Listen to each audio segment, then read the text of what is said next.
Good evening, everybody, and welcome to the Goat Bar and Restaurant in Goatstown for the annual Racehour Cheltenham Preview. Thank you very much. Thank you very much. I can't believe, by the way, this is our 7th year doing this preview, and it's fantastic to see the boys here again because it is regarded as one of the great Cheltenham previews of the year. It's fantastic. Thank you. Now, for those of you who are watching on the online, you might know where the Goat is. Well, the Goat's in Dublin, and it is located between Dundrum and Stillorgan. Leopardstown Racecourse is 15 minutes up the road. So it's a great place to come before and after the races. We're open 7 days a week, breakfast, lunch and dinner. We have a huge car park, 2 lovely function rooms, of which this is one, as you can see. So we'd love to see you all here at some stage in the future. So without any further ado, I will pass you over to your MC for this evening, Mr. David Jennings.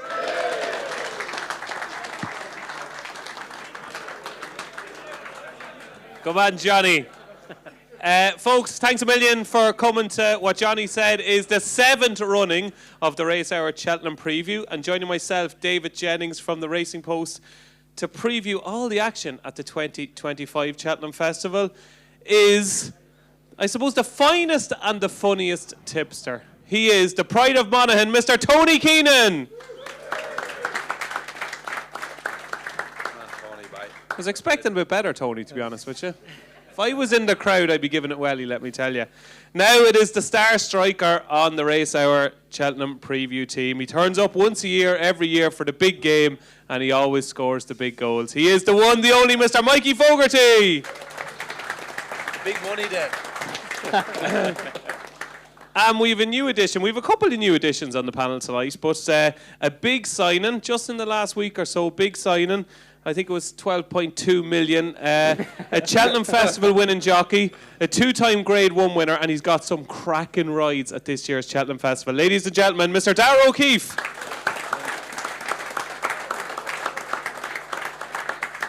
And just beside Darragh is a man who's worked himself up through the divisions. He's our Harry Kane, so he is. He's been with Leyton Orient, he's been with Millwall, Norwich, Leicester, and finally he's got the call up for the big Champions League night, so he has. Ladies and gentlemen, from the Racehour podcast is Mr. Stephen Cass. And last but by no means least, the man who makes magic happen here every year. He's the person we couldn't do this without. He's a brilliant judge. Great fella, Mr. Diarmuid Nolan.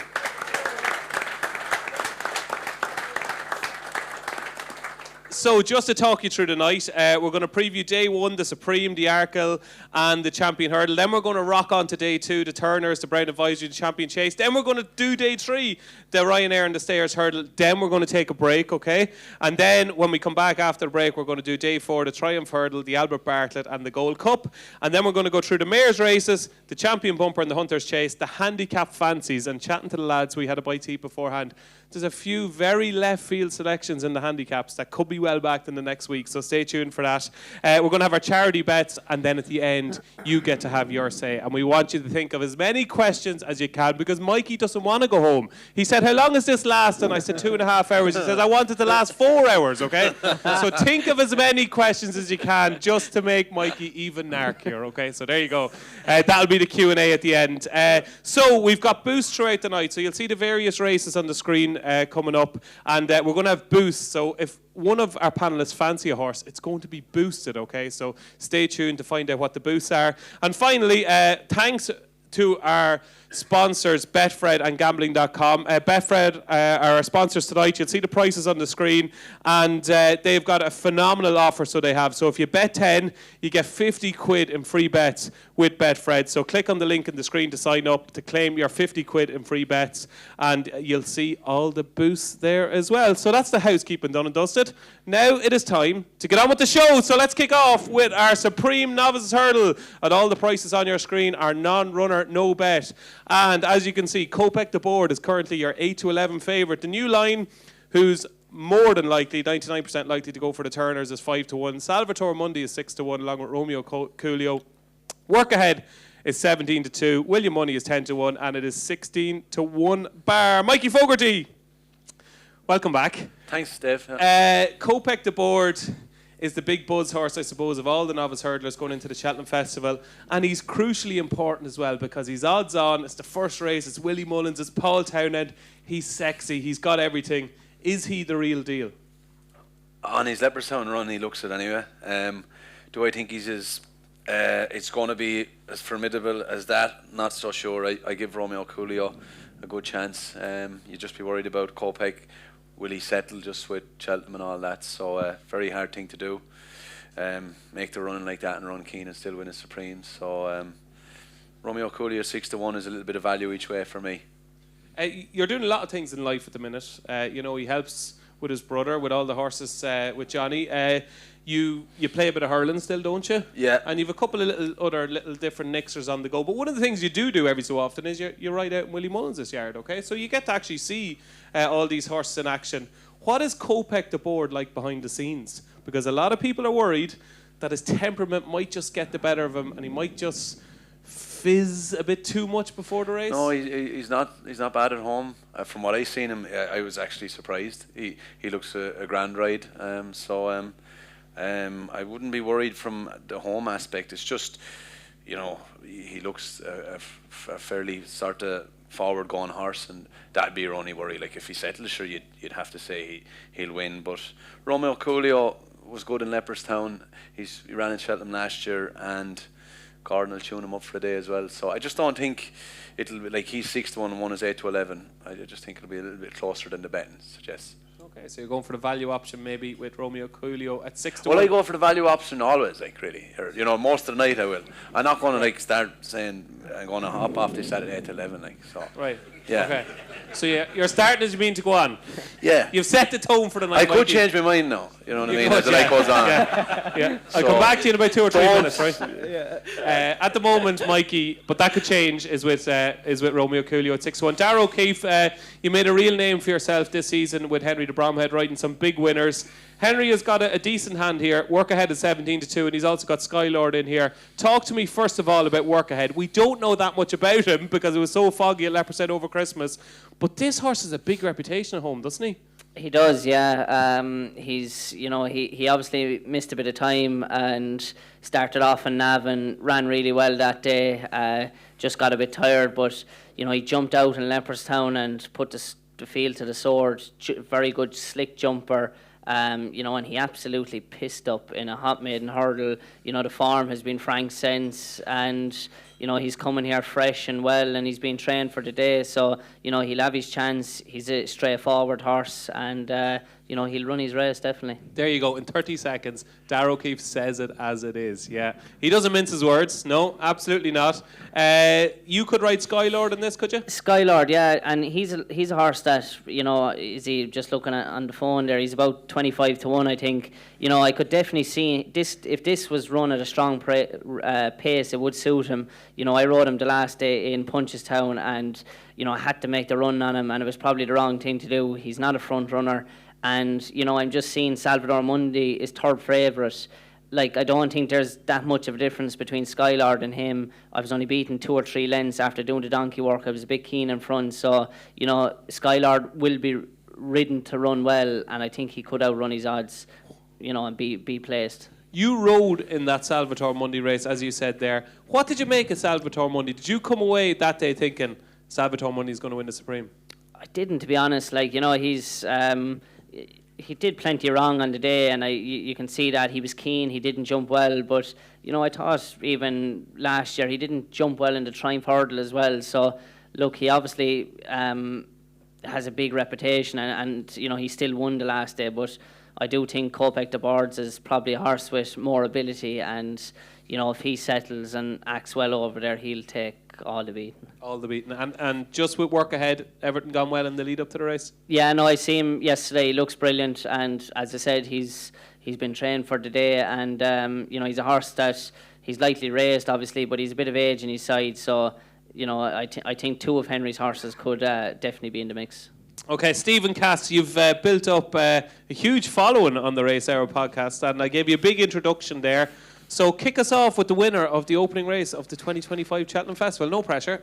Look, I think Kopek will win if he behaves. And what price is he to behave? He's probably 1 to 5. So, 8 to 11 is probably an okay price.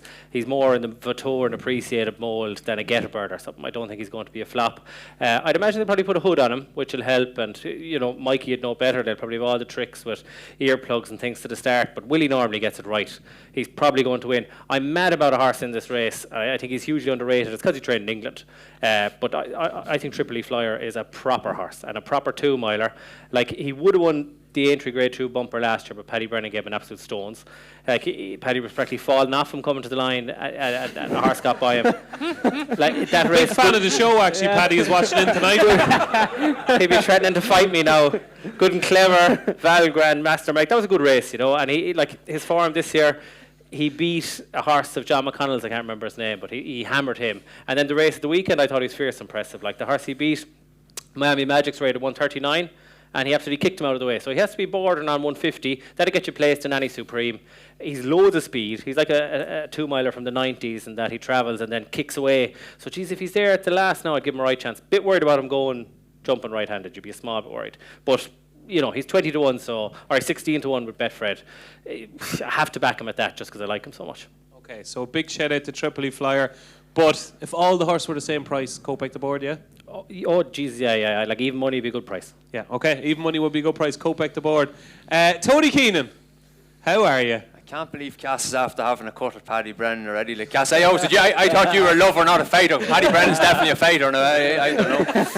I have about 3 stone on him anyway. I was just like, how are you? I'm grand, yeah. I'm with Darragh here. I fancy work ahead a bit. I don't have anything against Kopek the board. I thought something Paul Townend said after Dublin Racing Festival very interesting. I didn't dip him at all, which, considering he's before the best form in the race already, would be a fair pointer. He's going to be very hard to beat, but form is form at work ahead. Second horse is now a 142 hurdler. William Money. Sprinty Delamar is 138 chaser. Jacob's Ladder's a 133 hurdler. Like, kick them all out of the way. Now, there's reasons why they all improve, but he could well improve himself. He's only had 2 starts over hurdles. I was kind of glad he didn't run at the DRF when the Bromhead horse were going through a bad run. He's a very good record of having them ready for Cheltenham coming off breaks like this, and I think he'll make Kopek the board work a bit anyway. So definitely 17 to 2 each way. They're definitely not the worst bet you'll have. Have you backed him already for the Supreme? Oh, I have, yeah. What price have you got? 25s. Wow, there you go. No No messing with Tony. Yeah, I know. Jenna watches, yeah. I did. That's why I asked. I did watch and listen to the podcast, so that's why I asked. Just for anybody that wasn't watching the Racehour podcast, Tony put him up. It was at 25s, I think, Tony. Diarmuid, an odds-on favourite in the Supreme. I presume you're going to take him on, are you? I am a work ahead as well, yeah. I see people knocking work ahead because of the fact that he's only had the one run over the last 90 days. That's actually the complete opposite with Henry de Bromhead. So over the last 10 years, Henry de Bromhead has a 13% win rate at Cheltenham and a 34% place rate. But if you only count non-handicap horses who've had one start only in the previous 90 days to Cheltenham, that jumps up to 24% and a 46% place rate. Give us that again, right? Some of the lads... Hold on here a second, right? Some of the lads have had 2 or 3 pints already, okay? Right, start again. Go on. For a man with a stammer... Go on.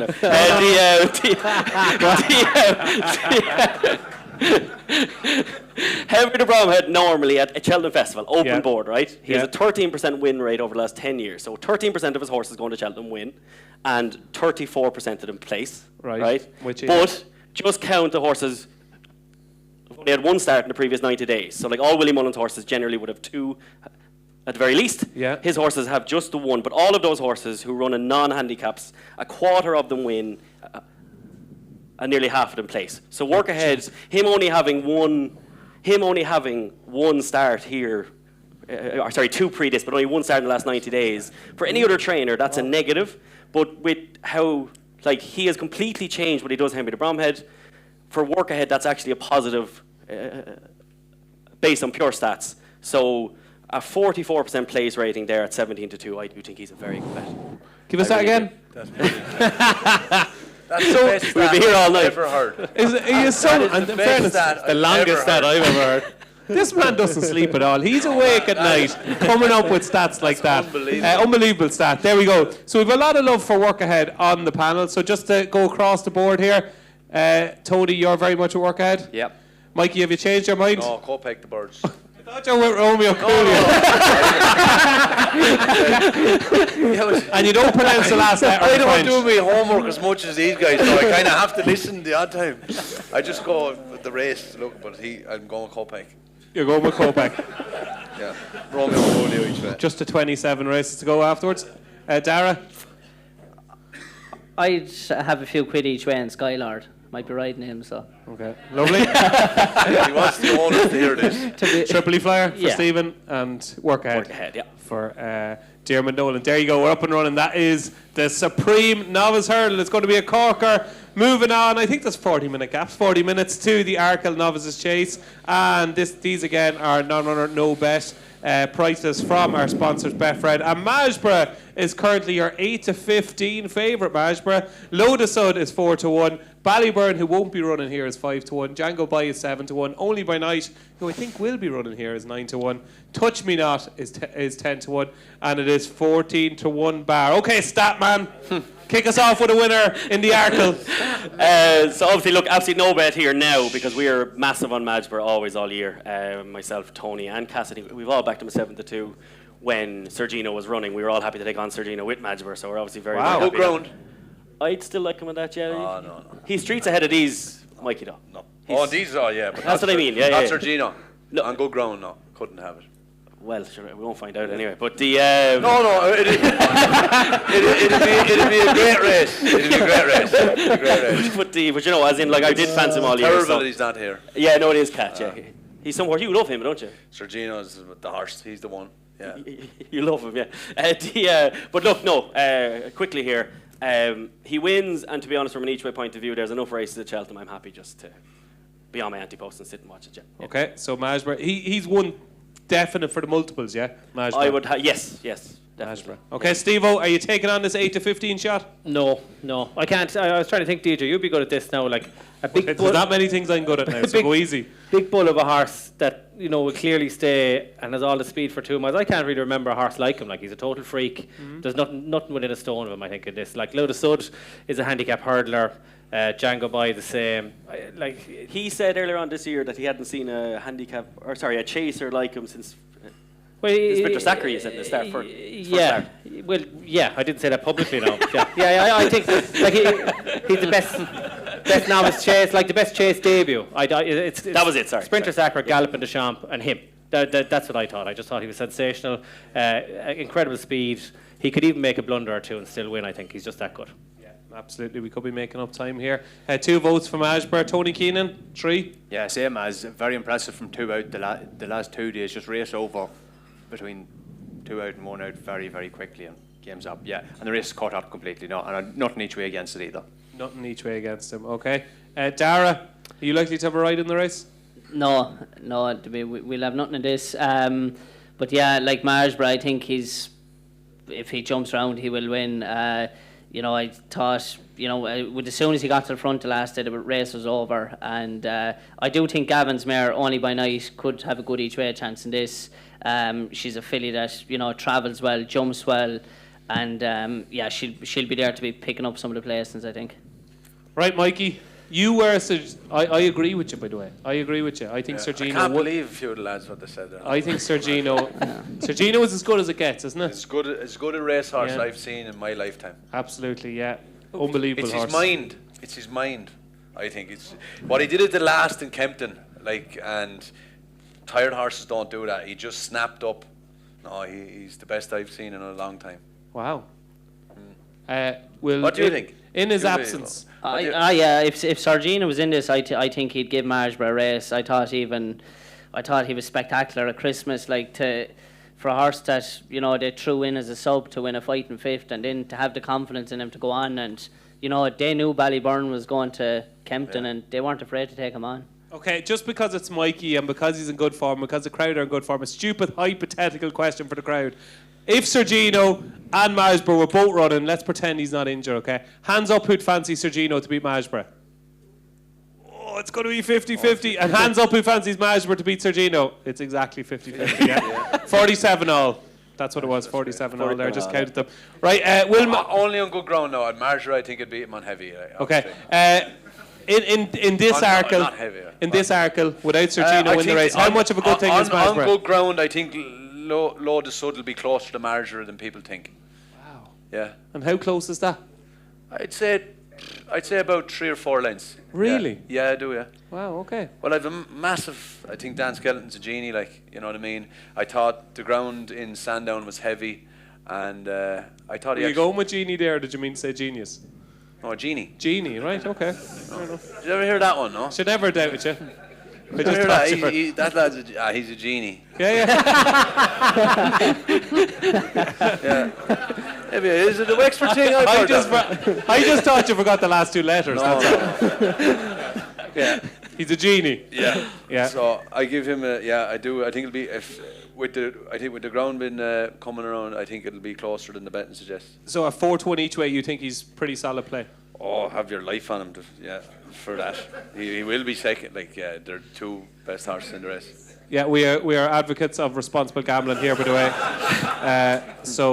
It was said tongue in cheek by Mikey, but he does think Low de Sud 4-1. Have more than you can afford. You don't be stealing Johnny the Lean's lines. Okay, so there you go. It is 4 votes for Marlborough, kind of 4.5 for Marlborough, and Mikey thinks Low de Sud could run a corker each way in the Arkle Novices Chase. Moving on to the big one on day 1, and this could be an absolute belter. Fingers crossed, say a prayer. If you don't know any prayers, look them up. Say them tonight, say them for the next week, that all these show up, because Constitution Hill is your 4-7 favourite with Betfred.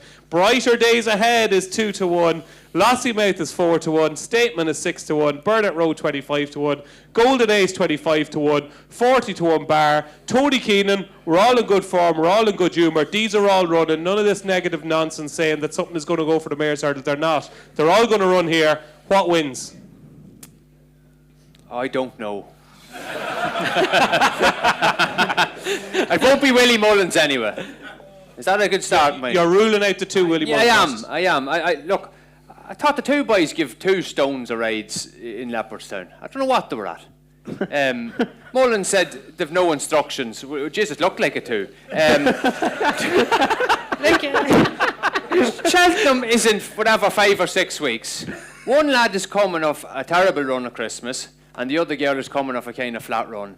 And the 2 boys decide, you know what we'll do? We'll go Irish Champion Stakes pace down to the 8 furlong pole. Like, you know, maybe it was the best thing that ever happened that they didn't have to finish out the race, because I'd say the 2 of them be dead after it. So if a statement coming into the race, kind of an okay run in Punchestown enough, right? Grand. Christmas terrible, and DRF, who knows? And he was tired now Looked after the it. race. Yeah, Yeah, he looked looked it. knackered, yeah. Daddy Longlegs closing up, and it wouldn't be the greatest sign. Lost him out. Brilliant performance first time back, but against a horse that probably hated the ground. Then very flat in Kempton, and then a really nasty fall now. A really nasty fall. So I don't like either of those 2. I think Gordon Elliott, like, serious balls from the start of the year. Everyone says, oh, this is going chasing. No, she's going hurdling. No, she's not only going hurdling, she's probably, I think she might win a champion hurdle. So I thought that was very, very gutsy. Yeah, because people forget that it was at Down Royal when Gordon said, I couldn't believe it. Yeah, and then when she wins at Down Royal, he says this, she sits at 20-1 for the champion hurdle for 2 months. And people still aren't believing it. I'm kicking myself, I didn't event and all. He actually put it up on the show. I didn't because I didn't back it. Like, I was so I was annoyed at myself. Raging, yeah. I think for the guts of that statement, like, that, I'd love to see her win it. I'm assuming at the minute she is going to go for it. They have the King of Kingsfield in to set up the pace, like worked at Christmas. Maybe it doesn't work a second time when you haven't the element of surprise. But I don't have really strong feelings in Constitution Hill. I think, yeah, he probably isn't what he was. But maybe £7 below what he was in the champion hurdle a couple of years back will be good enough. Only the other thing about Lossiemouth, bad sign Townend didn't pick it at the DRF, I thought. Like, we know Stateman can't really beat Constitution Hill if he was anywhere close to his best. Like, Lossiemouth weren't totally sure. So I'd know what the lads thought of the ride in the Irish champion hurdle. I thought it was just mad stuff. Mikey, I don't know if you want to comment on the 2 rides, but the question I have for you, before you tell us who's going to win between the 2 big guns, Constitution Hill and Brighton Days Ahead, who will Paul Townend ride here? I'd say he'll go with Stateman again. I don't know now, but he rode Stateman the last day, didn't he? Yeah, so he might go with him again. But as you wouldn't know now, that'll be the last hour, I'd imagine, job. Yeah. Yeah. Yeah. What would you ride? I'd probably go with Town, and he doesn't get around too much. You know what I mean? But I can see why Danny did that. Like, he probably wanted to take the sting out. Stateman will do you for a kick. You know what I mean? So hindsight is great. Like, you know, if she hadn't have fell and it got into a battle and Danny won it, sure, was a great ride. So look, I know everyone has an opinion, but I can see why he went out to do that. Like, you know, usually Town and come down to last and then have that kick for 150 yards. So what you're saying is Tony has been extremely harsh. Well, no. Sure, look, what this game is about. Sure, you guys earn your living from opinions, so you have to have it. Like, yeah, you know, absolutely. I'm in the middle. He's in the middle as well. Like, so he's trying to carry him out. What's your thoughts on Brighter Days Ahead? Oh, machine. Yeah. Maybe 2 or 3 lengths behind Sergino. That sort of a machine. I can't be calling everything a machine. Like, you know. No, very good. But I'd love to see Gordon win it. But I think Constitution Hill will win. Do you? Yeah, I just look at the only hope we have is I hope they prodded the bear with the statement yesterday saying doesn't matter what comes over. Like, so O'Leary's he's going to be sitting going, you know what, I'm not going to run away from that, and maybe Richie the same. So they might say, you know what, we'll have a go. Like, so all we want is all of 3 or 4 of them coming down the hill into the straight. Like, yeah, be a corker, won't they? Ah, brilliant. So you're just about with Constitution Hill, and I think were you in the end just about with Constitution Hill? Brighter days ahead, just brighter days ahead, just about, I think. Okay. Have you a strong opinion, Darragh? I think Constitution Hill will win. I think he's a phenomenal racehorse. Is he 10 from 10? You know, and I think this race will. I think Constitution Hill's best ever performance was win the Supreme when they went Dysart Dynamo and a few of them went at it. You know, and I think like unbelievable training performance from Nikki to get him back. And you know, you could say Lassie Mount didn't turn up at Christmas. Like, she still finished second. So to me, she just wasn't good enough on the day to beat him, and that's it. I think Brighter Days Ahead is his biggest danger, and you know, Stateman, I couldn't have him after the last day. Like, you know, you'd often see a horse coming down to a fence or a hurdle, and you'd say, "Jeez, it looks big on him." Even from where I was sitting, the hurdle looked big on him. I thought he was drunk, to be honest, and that's the reality of it. And I think Constitution Hill will win, and Brighter Days Ahead will give him the most to think about. Brilliant. Thank you very much, Darragh. Stephen Cass, have you a strong opinion on the champion hurdle? I have, in the sense that there's no negatives being spoken about Brighter Days Ahead, and geez, I'd have a big question mark about her attitude. I thought at Cheltenham last year she cocked her jaw, hate seeing that. She's related to Mighty Potter, Caldwell Potter, French Dynamite. Oh, like that's like that's a bag of right runts now altogether. Yeah. She's full to them. Now she's by Capcard. It was a better sire than they would have had. You know what I mean? But she did that at Cheltenham, so there's that question mark. She didn't do it at Aintree. She did it slightly at Leopardstown, actually, even though she won by half the track. So look, I'd have a big question mark about her. Her attitude. Her pedigree, her attitude. Are you serious? So she actually had first run on Golden Ace last year, and she dogged it. That's my view. If you watch the race from 2 out, she got first run, and everyone says, oh, she got caught behind, and the race didn't suit her. Like, she couldn't beat her over 2 miles at Cheltenham when she cocked her jaw, so I'd have a question mark there. But why, like, what she's done this season has been flawless. And I would say she didn't. And the one thing you would say is her attitude is unbelievable. To come back and beat Stateman. Yeah, and at Aintree she was perfect. I'm just telling you, it's in her pedigree, and she has done it before at Cheltenham. So why are you saying that's in, like, what did Mighty Potter ever do wrong, apart from the Turners? He was a klutz, and he was another high head carriage merchant now. I was always on to you about him. You hated him, yeah, I loved him, yeah. He had a terrible attitude. And like he fell over the line, left on one day, did nothing. Yeah, well, he dogged it at Cheltenham going up the hill when he was beaten that time as well. But, like, and I'm not saying she's going to do it, like, you know. My brother's better looking and better than me at hurling, so, you know.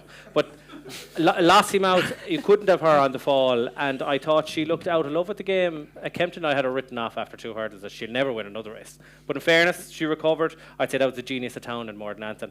Constitution Hill was brilliant at Kempton. I thought halfway around got he's back to his best. He was jumping super. Like, Cheltenham was only a school around, really. You know, it's between Constitution Hill and Brighter Days Ahead, and he has it in the book. Do you know what I mean? I think he looks nearly as good as he ever did. So it'll be him. But he's 4-7 there now. If the four of them run, he'll be 8-11, 4-5, maybe even touching even money on the day. I think that's fine. Okay. So it is Constitution Hill for Stephen Cass. And finally for Diarmuid Nolan. I wouldn't have any mad opinion here. What I do think Brother Days ahead is... We've had enough mad opinions for one race. That was a fortunate phrase, yeah. I do like her an awful lot. I think her attitude has been pretty good this season, in fairness, I thought, especially 2 runs back when Stateman got to her and she kicked on again. But I just think she's very, very good. I think £7, I think, but I have no real flaw in Constitution. I just think she's very good. I would probably back her on the day. I think she'd be bigger than 2-1 on the day. But her, but it's a race to enjoy, I think, rather than be lumping into, to be honest. Absolutely. Are we all in agreement that we think she'll run here, Briar Days Ahead? Yeah. Champion Hurdle, yeah? Yeah. Yeah, okay. It'll be the end of the Mayor's Hurdle if she doesn't. Okay. If she runs in the Mayor's Needs to go. Hurdle, they'll sack it off next year or change the terms or something. Number one So for that'll be the Ryanair. only blessing. Grade 2 will be fine. That needs Doesn't need to be grade 1. Sorry, I know you want to win. Okay, another bit of crowd involvement. And in case your hands are tired, all I want you to do is, on the count of 3, as loud as you can, I want you to shout out the horse you fancy in the Champion Hurdle, okay? 1, 2, 3. That was a ringing endorsement for Constitution Hill. I think I heard Burnett. Did you? Yeah, could whoever said Burnett Road please leave the room? So there we go. It is Constitution Hill for the crowd. It's Constitution Hill for most of the panel as well in the Champion Hurdle. But it is a race to savour on Tuesday week, would you believe? It's getting close, so we're getting giddy. That is the 3 main races on day 1 of the Cheltenham Festival. We're going to talk about the shoulder races later on the night, so hold your horses and we will preview some of those, but we're going to move on to the Wednesday, and the Turners Novice Hurdle is the first race on Wednesday, and Final Demand is currently your 6-4 favourite. Copeck the board, forget about that, won't be running here, 9-4. The New Line is 9-4. The Yellow Clay is 6-1. James's Gate's 12-1. Potter's Charm is 14-1, and there's a few others there with Betfred that are 14-1 as well. Stephen Cass, I'm gonna try and get you to redeem yourself now after that Champion Hurdle chat. What do you like in the Turners Novice Hurdle? Are you a Final Demand fan? I am. I thought he looked exceptional. I thought the way Willie talks about him, you have to pay heed to that. I actually don't really have a view on the bet. The one thing I'd say, the Yellow Clay, his form is looking a bit smelly, like Super Sunday. Wingman went over to England and was beaten out of the way. Floor in the Park, that's all he's kind of beaten so far. So I'd be against him. I think it's between the 2. I was at Newbury today, the New Lion one, and I just thought he looked like an ordinary horse. So, you could get excited and get jiggy from the Challow, but I'd say the form of the Challow's terrible. So I have a long-winded way of saying I don't have a bet at the prices. One horse, if he does step up and trip, Kellistoire, I heard David Casey saying he needs to go out and trip. Paul Townend nearly murdered Mark Welsh in the Royal Bond that time. Like, he absolutely cut him off going to the last. Kellistoire still managed to get back up for second. I thought that was very impressive. If he goes out and trip... Moscow Flyer. In the Moscow Flyer. Yeah. Sorry, what's I called? The Royal Bond. No, I know what you mean. In the Moscow Flyer, yeah. If he goes out and trip, I mean, which I'd say there's a good chance. He's kind of 3 figures on the exchange and he's 25-1. I'd give him a chance, but I'd like to know where he's going, Okay, that's a shout out to Kellistoire, maybe at a big price. Could go well in the Turners for Stephen, who thinks Final Demand will probably be hard to beat, but it's a no-bet race. Tony Keenan, at the start, well, I won't say at the start of the season, but for the first half of the season, we thought the British had this race wrapped up. They had the New Line, who looked spectacular in the Shallow, and then you had Potter's Charm as well in there, who looked really good until they ran him last time. How do you think the British Challenge matches up to the Irish Challenge in this race? Are you trying to catch me out asking me about English horses here? Yeah. No, I actually do fancy an English horse for this. I do. No, don't fall over. I think that I'm not sure about the favourite. I think he's a 3 mile or Gold Cup horse in time, and I think if you've got the soft ground here, I was looking at the weather forecast there. There's very good, isn't it? Very little rain forecast through the next Friday, so I think he's a stayer. Looking at him, they went to Limerick, presumably for soft ground at Christmas. Looking, he was turning down the back at Leopardstown. Townend had to give him a small little bit of a squeeze out in a well-run 2 mile 6 race. He's strongest at the line the last day. I just think if it turns into a speed race, he's going to be vulnerable. And looking at the forecast a minute, it might well be a speed race. And I'm going to go with the genie in the bottle here, Mr. Skelton.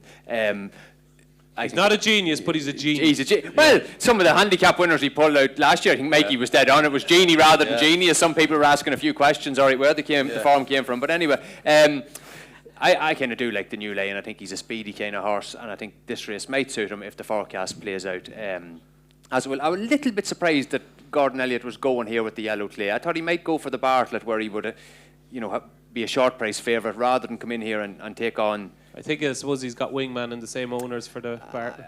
Yeah, but he's not good enough, is he? Like, I don't know. I was just a little bit surprised, but maybe that's a vote of confidence for the yellow clay, and maybe it's better for us long term to be running in a shorter race. But the New Lane for me, anyway. Okay, the New Line, 9-4 with Betfred. The New Line, Mikey, Final Le Mans. Jeez, he's a gorgeous looking horse, isn't he?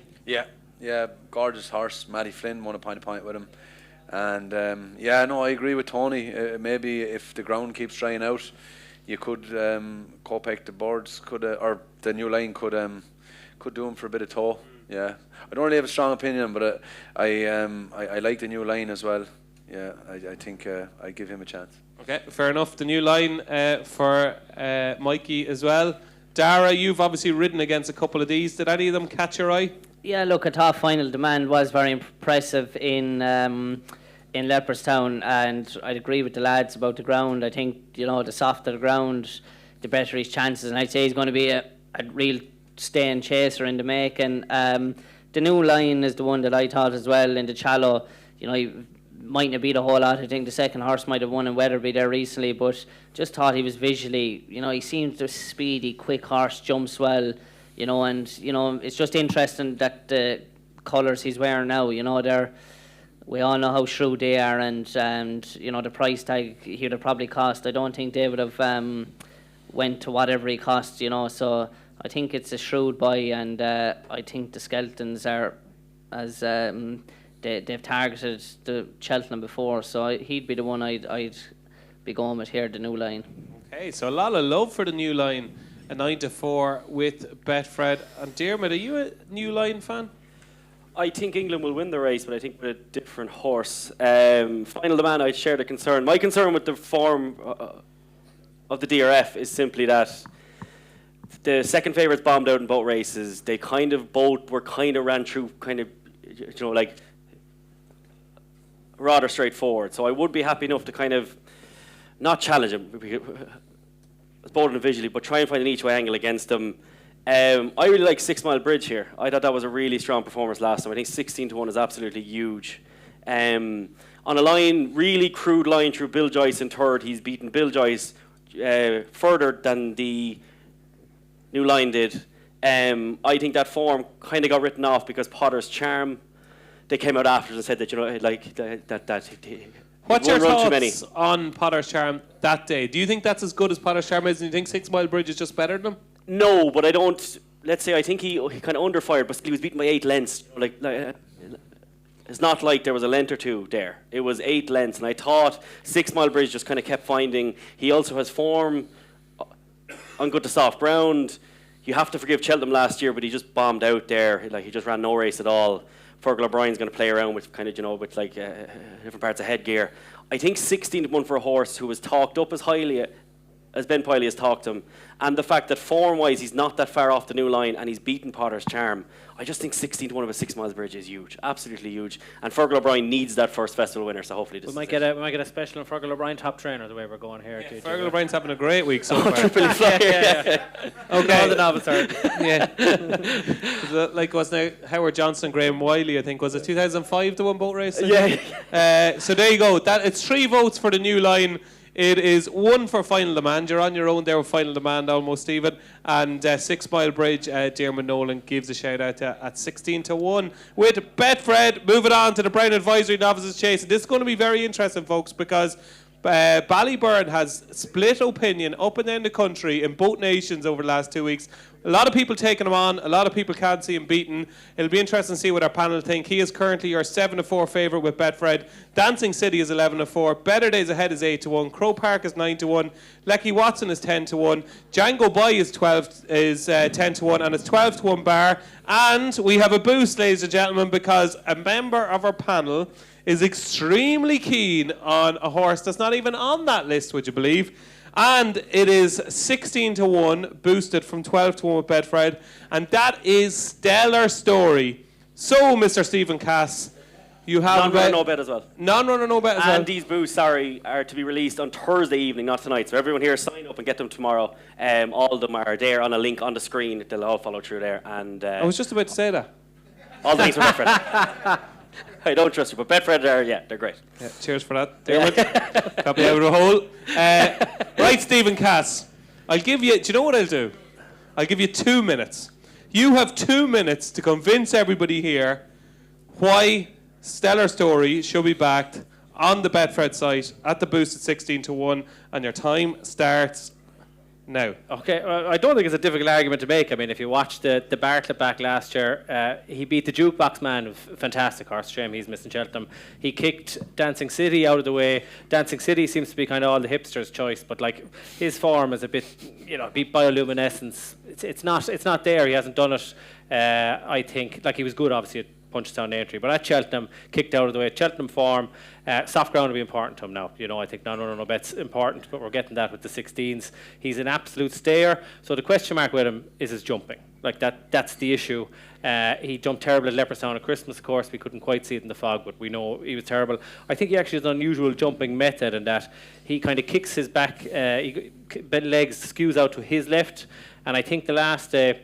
I can't remember was it Sam Ewing or Jordan Gainford riding it, but he let him find his own method out the back, like he was out for a school the last day. Danny Gilligan. It was Danny Gilligan. So he nearly let him find his own method, let him come to the fences himself, and the horse grew in confidence, and he was giving Better Days Ahead, who everyone seems to fancy, £5 that day, and he was by a mile the best horse in the race. And I think he's a better horse than Better Days Ahead anyway, better engine. He's proven it at Grade 1 level. I just think he's a huge price for a horse with a ton of talent. That's one side of it. The other side of it is Ballyburn. 40 seconds left. The other side is a punter. It's Ballyburn 7-4, 7-4, 11-4. Paul Townend's going to be riding Ballyburn, and whoever's riding Dancing, that'll be 5-4 and 9-2 on the day. So I think the 7-4 about Ballyburn's actually a great price. I'm not that warm on him. I don't think he's having the same season he was having last year. I think he could have won the Champion Hurdle last year if he ran it. I wouldn't say he'd be the colour of winning the Champion Chase this year if he ran it. Do you know what I mean? So look, I think if you're a Ballyburn fan, you have to back him now because he's going to be close on half that price on the day. But I think Stellar Story is definitely a life contender. Small thing with the ground, he did beat Il Atlantique on yielding ground. So if there's any bit of dig at all, I'd give him a live chance. Okay. Good case, very well made. 16 to 1. Boosted Stellar Story for the Brown Advisory for Stephen Cass. Has he convinced you? If I was Tony now, you'd humour him like, oh, Tony's great. Stephen, I thought it was a really good effort on your part. I did too, actually. I didn't even hear Frank down there saying yes. Thought you tried really hard. You gave it your all, and those last 20 seconds were just really good. Mikey, Ballyburn, talk to me. Yeah, I don't know. I was listening to the lads. Sure, 7-4. In fact, there was just one lad that spoke so far. Yeah, but he spoke a lot, and there was a lot of. There's a lot to take in. Yeah, there was a lot of knowledge in it. Like, so. I'm just trying to think. I think if I had to pick a ride in the race, I'd ride Ballyburn still, though. Do you know? I just think his form is the best, and Townend will get him around there. He'll get a nice posse there on him, and he'll school him around. He just hopefully have a bit too much class for the rest. I was on Better Days Ahead, but after this evening there now, that form isn't working out as well as I thought. Dancing City I don't think is as good as Ballyburn, and Crow Park is very solid in fairness, yeah. So yeah, that's Ballyburn for me. Ballyburn, okay. We'll come back to you when the rest of the lads have spoken and see if you're still in agreement with Stephen Cass. Diarmuid, are you a Ballyburn fan? No, I'm against Ballyburn. He hasn't ran this trip yet. Fences have definitely not improved him either. He's not a fantastic jumper. He's fine, but he's wooden over his fences kind of. He gets from A to B, but he's really not fantastic at all. Dancing City, I just don't think he's enough experience over fences either. He only has the 2 starts. Don't like Better Days Ahead. Crow Park, I think, has done an awful lot of running. Lecky Watson's grand. Darragh will say more on this, but I quite like Gorgeous Tom at 25 to 1 each way here. I thought that was a big run last time. I know there's an awful lot of time between the runs, and I haven't stats now on horses outside of 90 days having their runs, but don't worry, I won't bore you with any more stats. But What have you been doing for the last week? I thought Gorgeous Tom was... I just thought he ran a screaming race last time. How Mark Walsh was very understanding with him and kind of let him find his legs and kind of rode him like you would an outsider, which makes complete sense. But he was only a length down after, he looked lost 2 out, and he flew home. That form has worked out really well. I think he can overturn that form with Croke Park, and I think Croke Park gave Ballyburn an awful fright the last day. And the lack of pace that there was meant that Ballyburn could use, I think, his pace to get away from Croke Park. So, on a line through Croke Park and a line through Ballyburn, I think Gorgeous Town can run well. Yeah. We got there. Yeah. Darragh, you're puffing your cheeks out. Is that a good sign for Gorgeous Tom? Yeah, I think he's a great each way chance in this. He finished 4th in the Drinmore and he was only beaten a length. Another stride he would have won. And I'd say if the races ran again, and I'd say he could have easily won it a few lengths even. That sort of way. He's a good horse. He just always does what he has to. I remember, I won a Novice chasing him in Wexford, and same in Cork.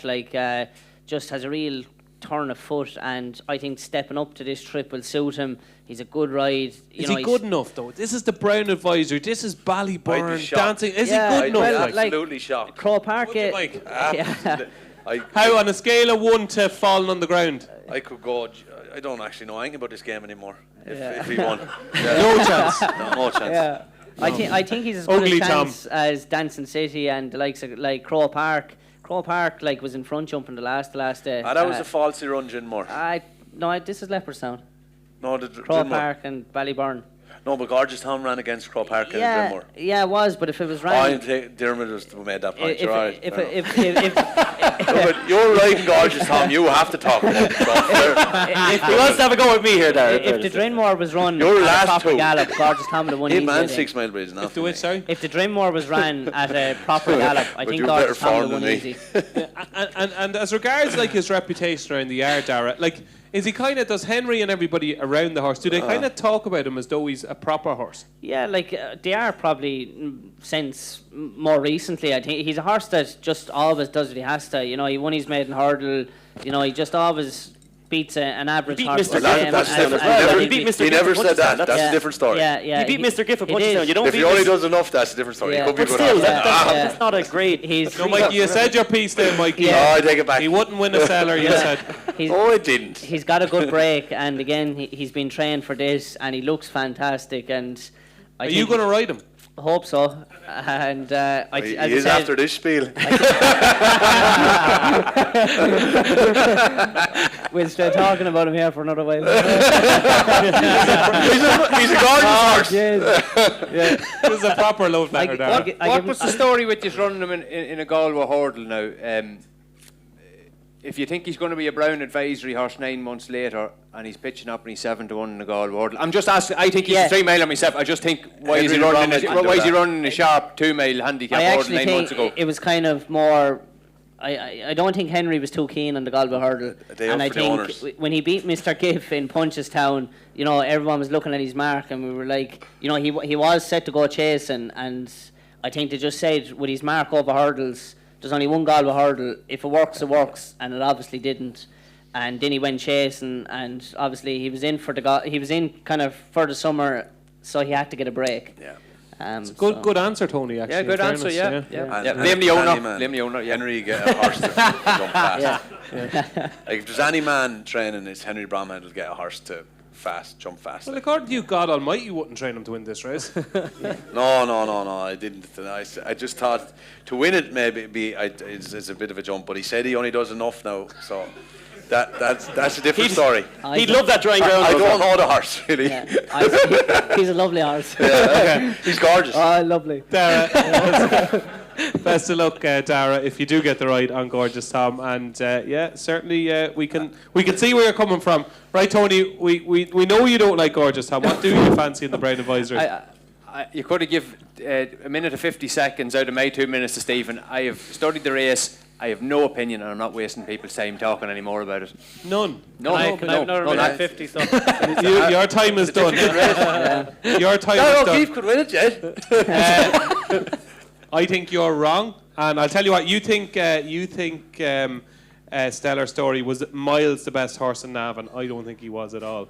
I'll have a match bet with you, and I'll even give you 2 points to 1. If Stellar Story finished ahead of Better Days Ahead, I'll buy you 2 points. Okay. And vice versa. You only have to buy me a point. Okay. Fair enough. So I'm giving you 1 to 2. I'd do it too, Dave. I'd have as much of that as I could as well. Better Days Ahead at 8 to 1 is a cork and each way price. Let me tell you. I think he's the one. He's a better name as well. Yeah, he's a better name. Yeah, he's got a relish coming up the hill. And my first opinion of the night is that at 8 to 1, I think Better Days Ahead is cracking each way value. I can't see him finishing out in the first 3. And even the boys from the camp and Elliott's, their number 1 for this race for a long, long time has been Better Days Ahead. And he's a Martin Pipe winner. And I think 8 to 1 is terrific each way value. So selection time. I'm with Better Days Ahead each way. I'm with Gorgeous Tom. Gorgeous Tom. Stellar Story. Stellar Story. Gorgeous Tom. Gorgeous Tom. Ballyburn. Ballyburn. Gorgeous Tom. Sorry, no bet. No bet. Sorry, no bet. No bet. There we go. That is your Brown Advisory Novice Day. Shh. So the final race we're going to preview on day 2 is the Champion Chase. And John Bon, is this the year he's going to end his festival hoodoo? Is currently 5 to 6 with Betfred. Ile Francais, is he going here? Is he going to the Ryanair? Looking increasingly likely, it's likely to be the Ryanair, is 5 to 1. Energumene is 6 to 1. Gaelic Warrior, last year's Arkle winner, 6 to 1. Marine National 7 to 1. Solness is 15 to 2, and it is 9 to 1 bar. Shh. Diarmuid Nolan, John Bon, for many people, is the banker of the week. This is the year he's going to get the job done. Are they right? No. I'm happy to take on John Bon, and I have been all kind of year. I think first of all, I think he's a fantastic horse, and I think Nicky Henderson is brilliant, before I get loads of comments on YouTube telling me that not I'm here, is just he? anti-British. No, I know, and we get every time we talk about John Bon, you No, get he's not here, he's But not I think, I just think Cheltenham is a problem for him. I think it's a slight problem for him. There's like a good way, he can say he was only beaten by El Fabiolo in Constitution Hill. But you could flip that back and say, yes, he only lost Constitution Hill, but he's only 2 lengths ahead of Kilcrut when he completely flounders there. He finishes 6 lengths ahead of Samoa. His next run, he wins a slower chase quite well. Then he loses at Clarence House by jumping really poorly. And this year in the slower as well, he just looks to me like a horse that doesn't handle Cheltenham. He's cruising 2 out. He collapses a little bit. He finishes a length and a half ahead of Boot Hill. I just think there's horses here that are a length and a half better than Boot Hill as well. John Bon's a really, really good racehorse, but so was Beaver Salmon, so was Silvanico Conti. They just didn't like Cheltenham. And John Bon, I think he could fall in, but at those odds, I'm happy to take him on. What are you taking him on with? Solness is a horse I have never backed before, but I was blown away last time. He hit 36 miles an hour there, and the talk was that, like all the other jockeys were kind of resting on him. But I just think they couldn't go his pace. I just thought he was phenomenal. He's a really weird profile, losing a Galway plate, and like he was hammered in the Grand Annual. But since they've gunned him from the front, his jumping has just improved tenfold. I think he's going to he'll take a lot of catching. Horses that kind of that thing there, and like all it takes is one error from John Bon, and Solness has flown. And I think him, Matat, and all them will set up a serious pace here. And he showed at Leopardstown he can stay on that pace as well. So I think Solness at 15 to 2. I think he's a really good bet. Really, really good bet. Really? Okay, there was 2 reallys there. Okay, Yeah. So really, really good bet. Solness at 15 to 2. For any football fans there, Liverpool are 1-0 up. Slobozlai. Is that how you pronounce it? Slobozlai. Slobozlai. Liverpool 1-0 up on Newcastle. Man United 3-2 up on Ipswich for any United fans. City 1-0 up on Spurs. Just in case you're wondering what the scores are. Steve-O, John Bon, 5 to 6. Talk to me. Value, play or lay? No, I'd lay it. If you were to ask me now, can you have €6 or whatever you want to lose 5? I'd lay it. What Dermo said about his love at Cheltenham, but more so the makeup of the race. I'd love to see LA France run here, just because I think it'd be an unbelievable spectacle to have him flying along and then Solness behind him. And could John Bon keep up? Because this year when he's ran well, like when he was really good at Sandown, Nico had him gunned from the front. Like that seems to be the way they're not going to tune out of him this year. But if you have to be gunned from the front and you can't keep up, which I don't think he could against those two because they're exceptionally fast, very hard keeping a rhythm. Would he get, if he's knocked out of his rhythm, forget about it, he's done. something else wins. I've a feeling that whatever can lie up kind of second or third in the van is going to win this race. I don't know what it is. Like, could it be Blood Destiny? Do you know what I mean? Something mad could win. No. Yeah. But it could be Solness. I don't have an opinion on what will win, but I think the makeup of the race could be John Bon and the way he's been at Cheltenham before, and that hill with him being a walk in the park. So I'd be a lay. You're a lay of John Bon at 5-6 for Stephen Cass. Not much love for John Bon so far, Darragh. Yeah, like it's Champion Chase is the race that odds-on shots can get beaten on. Last year, El Fabiolo, Duvan, another year. Like it's a race that can throw up like queer results and Definitely the side beating it 2-5. Yeah. Like I'd agree with what the lad said. He's definitely not at his best at Cheltenham. I don't think. Beating Boot Hill a length and a half in a slur, like whether it's your first run back or whatever it is, like you'd want to be betting him more than that. I think I'd love to see Ile Francais here. I don't think this horse has ever ran in a race with his right conditions. Like when you'd see him second favourite here in a Champion Chase and they're trying to get him to stay a 3-5 round out high. Yeah. I think that's madness, like, to be honest. And I know he's a horse that's bled in the past, like, no wonder why he's bleeding, I think, when he's going dim sort of distances. So I'd love to see Ile Francais here. I think he potentially could win this race if he does run. And Solness, like, he's, what he done the last day, like, was, unreal, really, 36 miles an hour, like, if jockeys were following him, you'd say, like, watch these clowns following this fella, like... Did you ride in it? No. Oh, sorry, I did. I rode Captain Guinness. So you did. You rode the actual Champion Chase winner in the race? Yeah, like I dropped So you were one of the clowns? Yeah, no, I was out the back. Like, we couldn't go with him, like, I could see... Did you think... Genuinely now, obviously El Fabiolo, did you think he was going too fast? Yeah, it looked like it. It did, like, especially on the ground and all the rest of it. And, you can see, I know he's a good horse, like, but, he's just coming in with winning conditions, hurdles and Sligo and things like that. Like, it's an unusual kind of platform. Profile, but he's winning and he has to be taken seriously. And the way Joseph is going, but I'd love to see Ile Francais run this race. I definitely think... I don't think John Bon will win it, to be honest. What's the chances of Captain Guinness repeating his feat? Yeah, like I suppose it's hard to see it, really, isn't it? He's definitely not at his best at Leopardstown. But I suppose this year he's underperformed even a bit. Things haven't went right. He didn't win the 4-3 and then has ran twice in Leopardstown. So you would know he seems to be in good form at home, but... it's hard to see him win at the same time. Yeah, okay. So the race revolves potentially around Ile Francais. I think you're dead right. I think with Ile Francais, he's been doing stuff kind of arseways in France. 3 mile 5 high, 2 miles at Cheltenham could be the making of him. Leaving you till last, Mikey. Tony Keenan does not any even morsel of affection or love for John Bon. Are you going to go against the grain here? I have no strong opinion in it beyond that. That's 2 in a row now. Yeah, there's a few of these big races I don't really like. The horse I don't fancy is Gaelic Warrior, because I just think it has to be heavy for him to be anyway competitive at this trip, especially, what is it, 1.7 and a bit here rather than 2 miles. Just looked slow the last day, So, and even the way they're talking about him, is he in form this season? So he's kind of second favourite. So whatever you think about John Bon, maybe you can look at some sort of without the favourite play if you want. I can't believe I'm giving this horse a chance of placing. Oh, here we go. But here we go. I've been slagging him all year. I do think it's a good setup for Marine National to hit the frame. Oh no, I thought it was going to be something. No, it's not something. I'm slagging him off all year because I think his head carriage has gone a bit rotten again.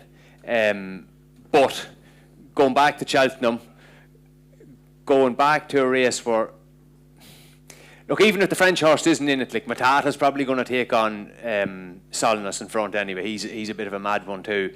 So Marine National are going to be able to sit off that a bit.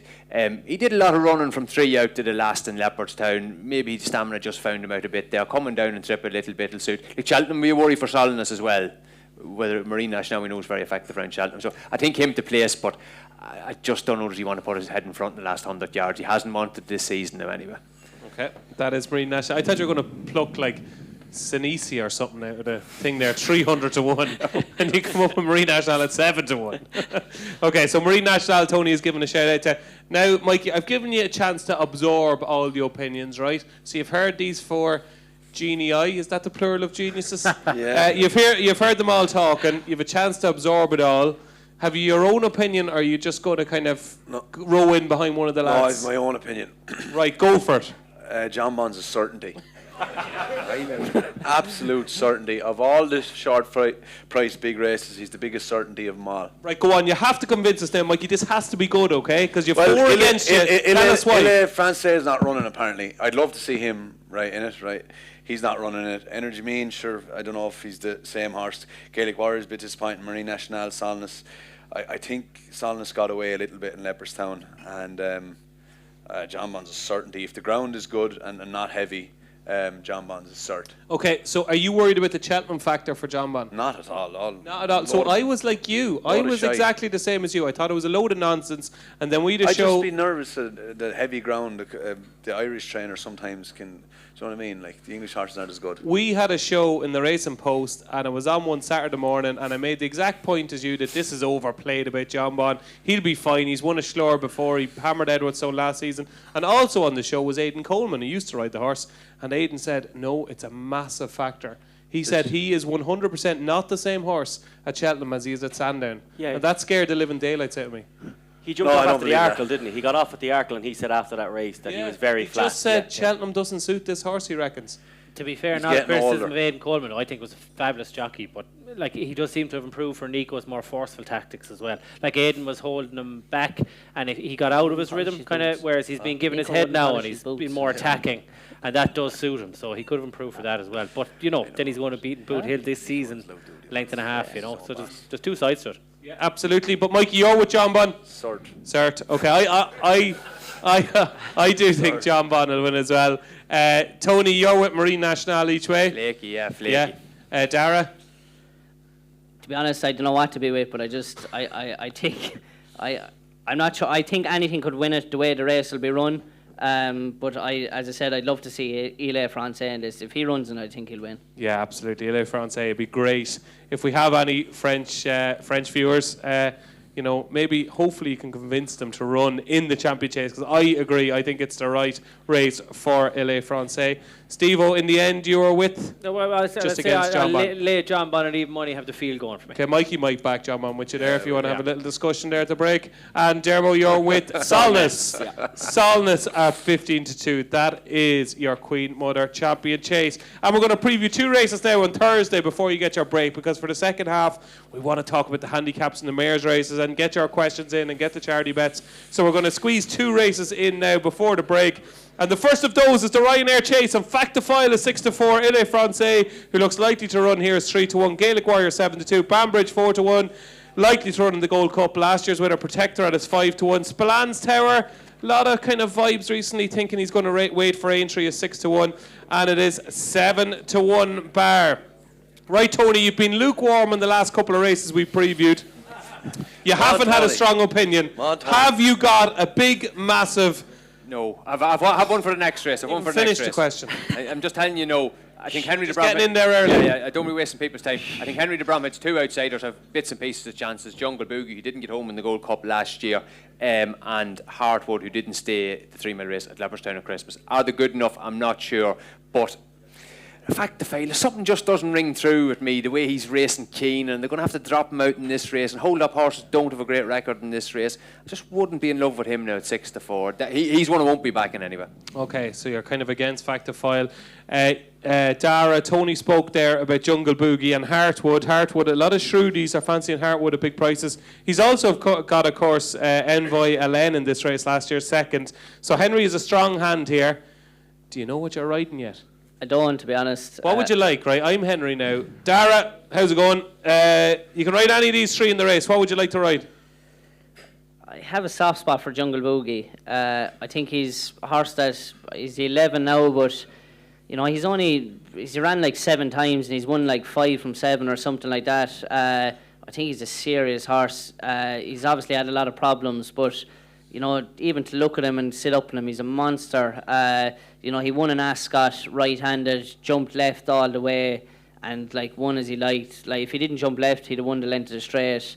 I think he's a seriously talented horse, and again, he's going here fresh. And if everything stays right with him, I think he's a life contender. He didn't have travel in the Gold Cup last year as well. He pulled Yeah, Rachel's arms out. Yeah, no, he just didn't stay in the Gold Cup. Like he was still in the bridle turning in, and like his form is like he's 5 from 7. Just looking at it there now, he's only ran 7 times in his life, and he's 11, so he's very fragile, but he's in good order at home. And Hartwood would have a chance in it as well, obviously.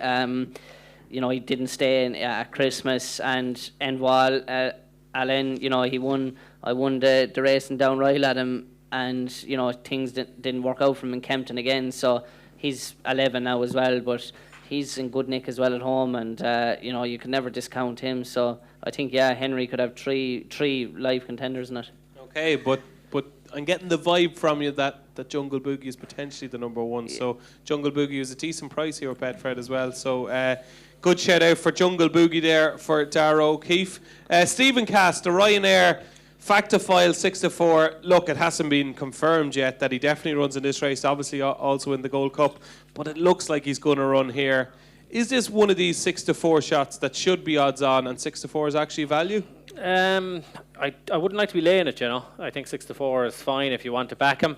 I'd probably close my eyes and take a chance on something else. It is a wild one now, completely wild. I mean, the horse, I backed it at 300 on Betfair earlier, but JPR1 has to have good ground, and it's shaping up that way, right? And if you look through his form, like he beat Jello. Every hipster is tipping up Jello for this race. Jello has no chance after being at New. Am I a hipster? Well, he's no chance because he had a wicked hard race at Windsor, and then he went to Newbury after, and he's not going to recover in time for Cheltenham. That's what I feel anyway. He's had 2 desperately hard races since Christmas. Okay.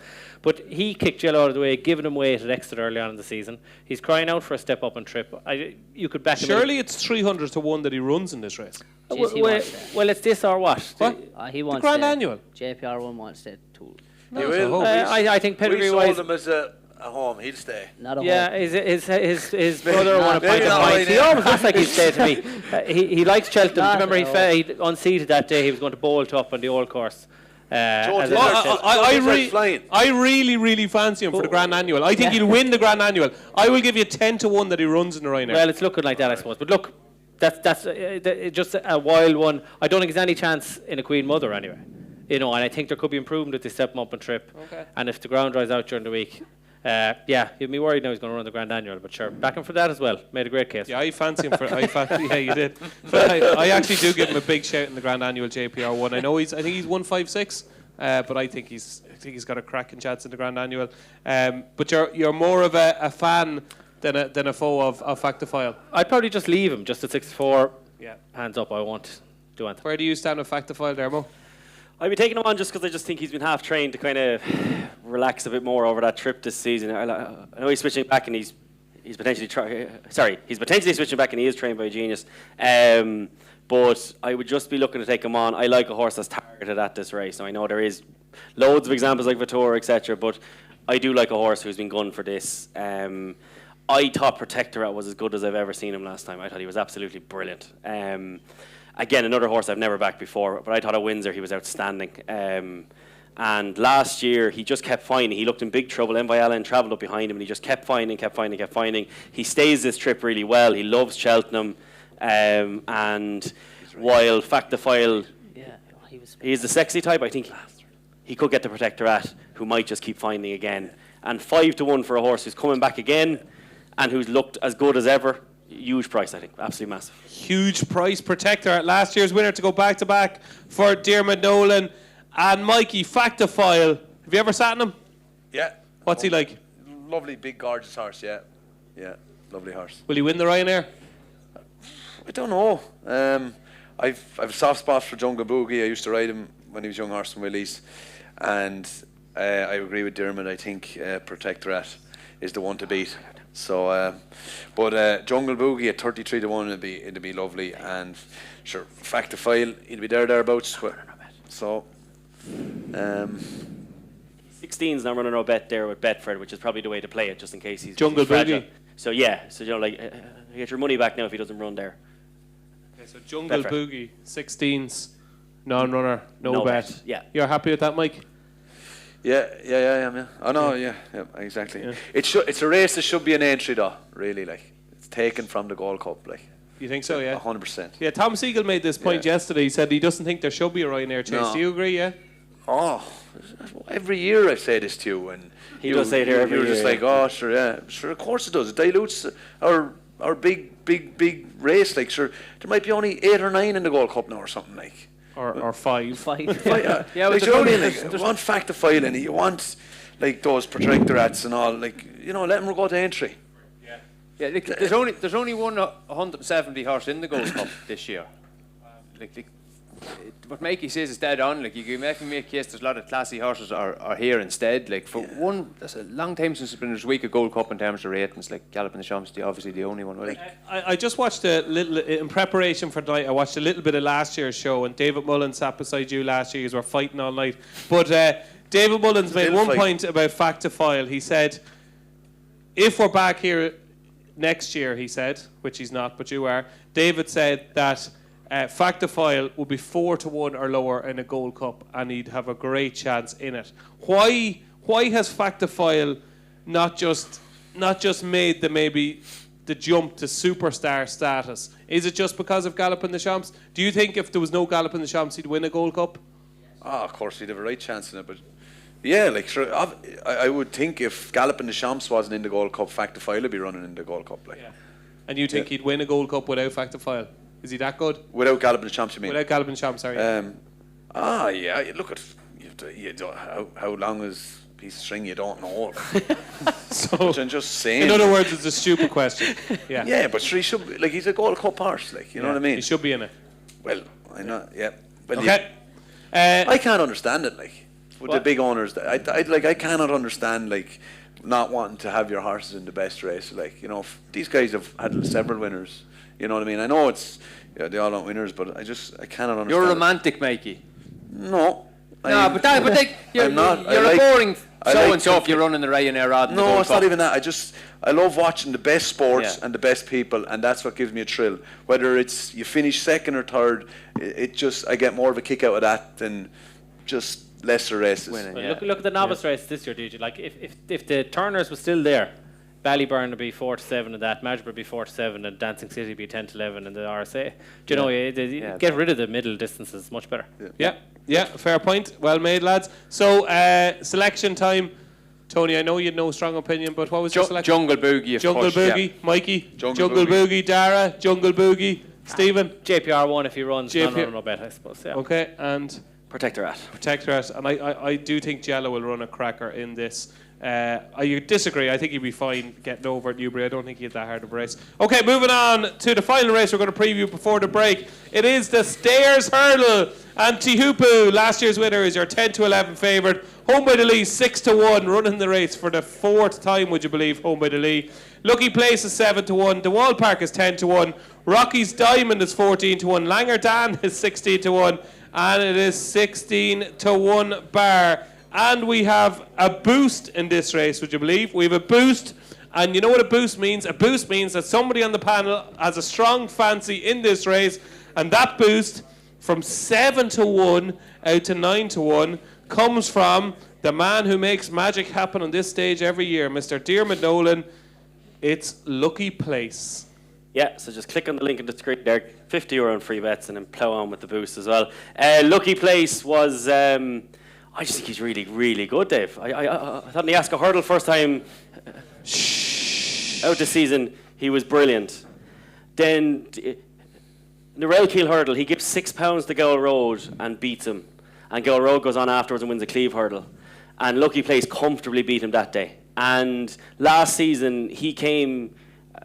finished 4th in a cup, ridden miles off the pace, and Nicky Henderson's horses were beyond sick that week. He was one of the only ones to run an absolute screamer of a race. That Coral Cup has worked really well, but I actually think he was one of the best horses in it, bar Langer Dan, who was obviously really well handicapped. But I think Lucky Place wasn't far off, and by the way, he was ridden that day by stable form, by all of that. He's 6 years old, and I just think he's really improving.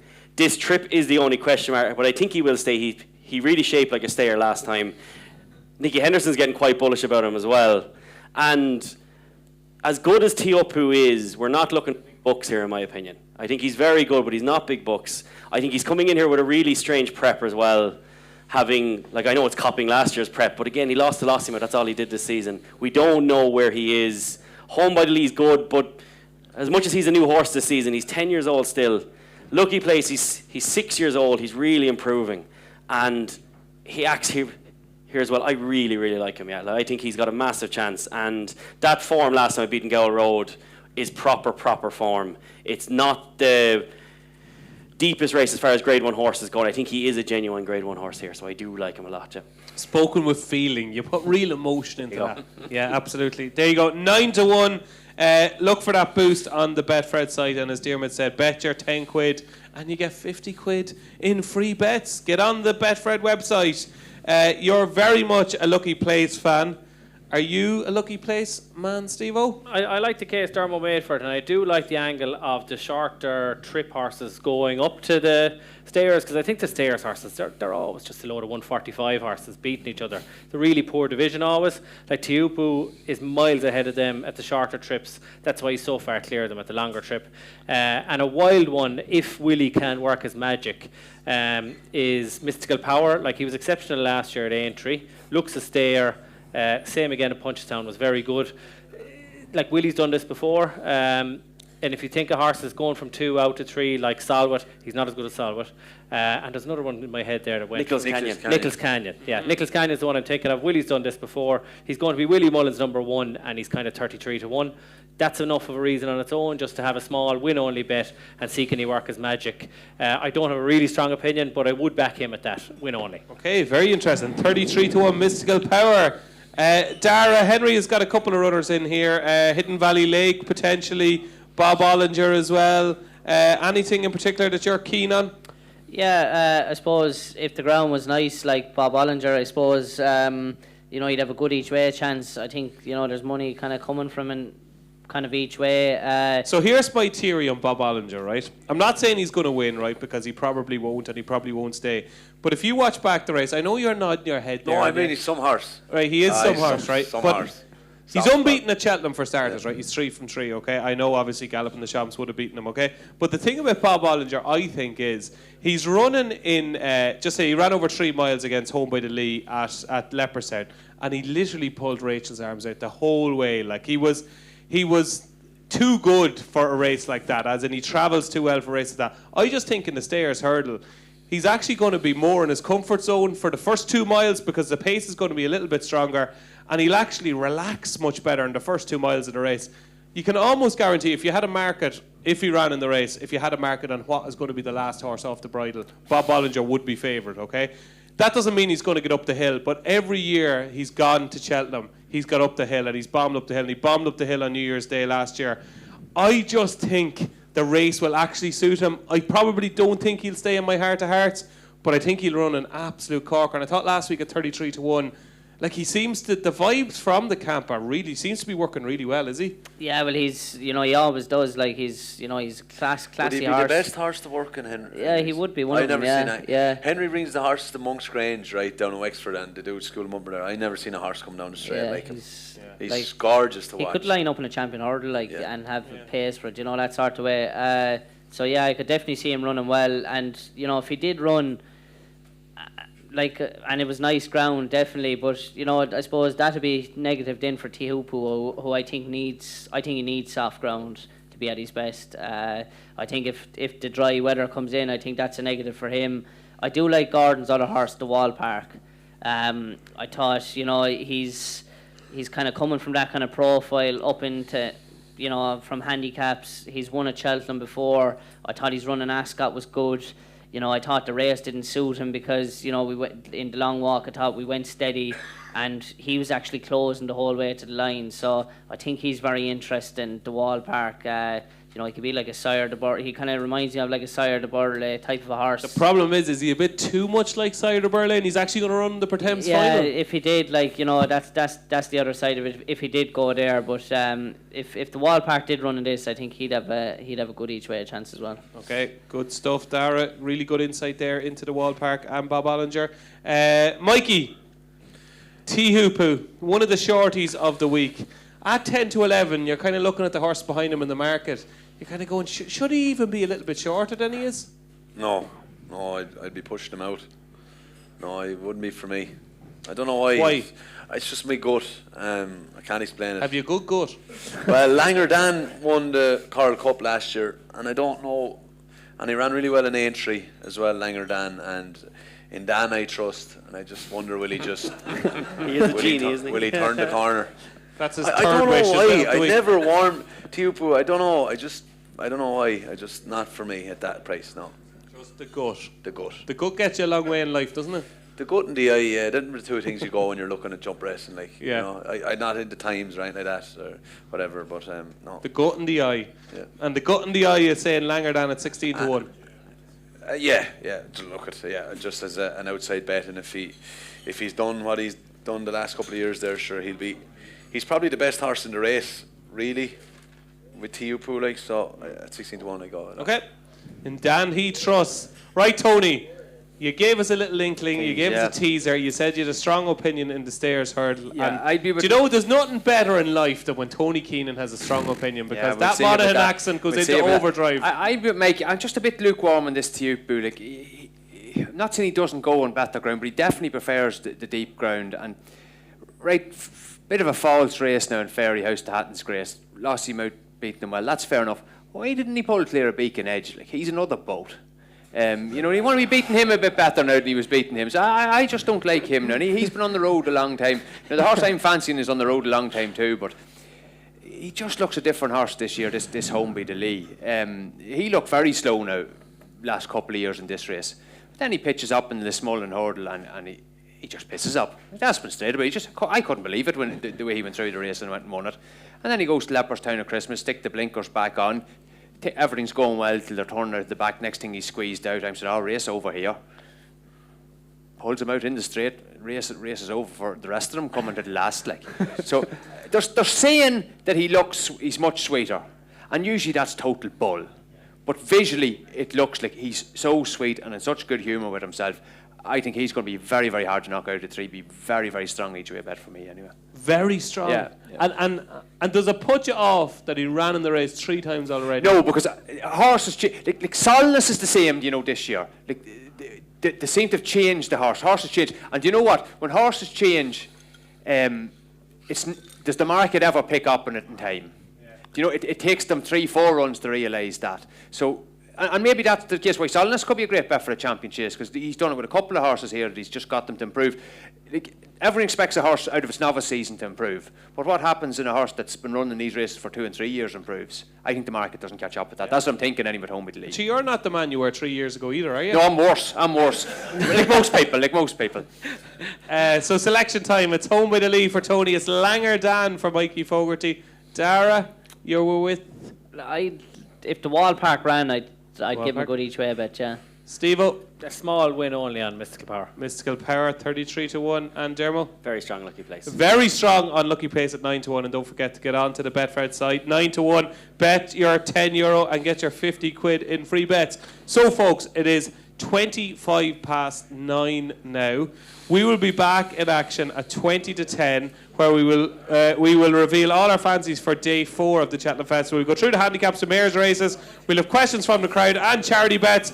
Get your drinks in, go to the toilet. Join us back here at 20 to 10. A big round of applause to our panel. Come on. Okay, folks, welcome back to our Racehour Hour 2025 Cheltenham Preview. Yes. Few drinks got at the break. Great to hear. Just to talk you through, we're going to go through the final day of the Cheltenham Festival. And fear not, because we've got all angles covered. We're going to be covering the mares races, we're going to be covering the handicaps, and we have handicap gurus or geniuses as or genii as Michael Fogarty likes to call them on the handicaps. And we're genie, yeah, genie. But what's the plural of genie? And the plural of geniuses, it's hard to know. We're getting into the English language there, but we're going to go through the handicaps. We're going to go through all the mares' race, champion bumper, hunters' chase, and we're going to have a Q&A as well. So plenty to come. We will do our best to get you out of here by 11 o'clock. Okay, so text the missus, tell them you'll be back before 12 if you're only just an hour away. There we go. Okay, so let's kick off our Cheltenham Gold Cup Day preview with the Triumph Hurdle, and currently with Betfred, Lulamba is your 2-1 joint favourite with the East India Dock. Hello Neighbour is 9-2, Palladium is 12-1, Lady Vega Allen is 12-1, Galileo Dame is 16-1, and it's 20-1 bar. Mr. Stephen Cass, take it away for the Triumph Hurdle. Well, I tell you, lads, I sat beside David Jennings for years in the Racing Post, got on like a house on fire. But one thing, people always ask me what's Jeno did like. we? He's as nice a man as he seems, he's like that in real life. But the one thing I'd always say about Jeno, not the best judge of Irish racing you ever meet, but an unbelievable judge of English racing. He's brilliant. I've never met any Irish person that watches as much English racing as this fella. And he's an incredible judge. And Jeno, I actually want to hear what you, because as a horse has only ran once over hurdles and you just think he's the second coming. Yeah, look, Mikey spoke about Sergino earlier on. I'm not saying he's Sergino because Sergino, as Mikey said, is the best horse that's ever been invented or ever bred, according to Mikey. But this Lulamba, I cannot believe these two are joint favourites, East India Dock and Lulamba. East India Dock, fabulous juvenile. In any normal year, East India Dock would be good enough to be hugely competitive in a Triumph Hurdle. But you're talking about a beast in Lulamba. I spoke to Harold Kirk about this horse before he ran at Ascot, and Harold told me he's the best horse he has seen in about 2 or 3 years in France, and he would have loved to have bought him. Lulamba, to me, everything he does is just class. He settles, he jumps, he doesn't do too much too early in his races, and he hits the line hard. You watched the race in France, it looked like he might win by a length or two jumping the last. He won by 5. Give him another 200 yards, he would have won by 10. I think he's exceptional. I loved his piece of work in Kempton yesterday.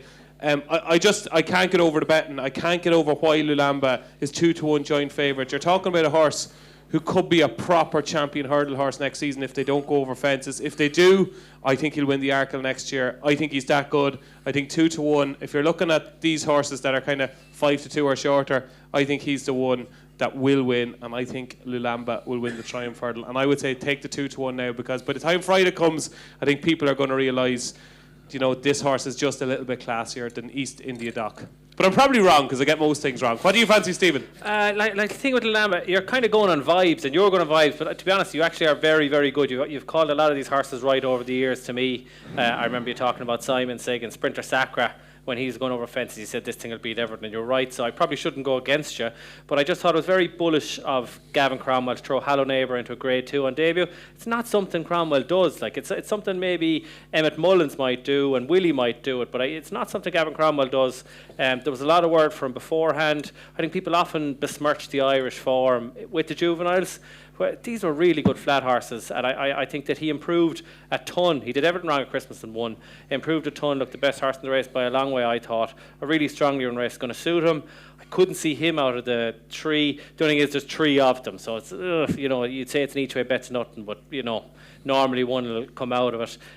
Look, I like Hallow Neighbour, but I'd be listening to you on the Lamba and I'd be wary of him as a result. Okay, 9-2 currently Hallow Neighbour. Diarmuid Nolan, are you an East India Dock man, a Lulamba man, or a Hallow Neighbour man? None of the 3, actually. Beat the Lord. What have you found for us?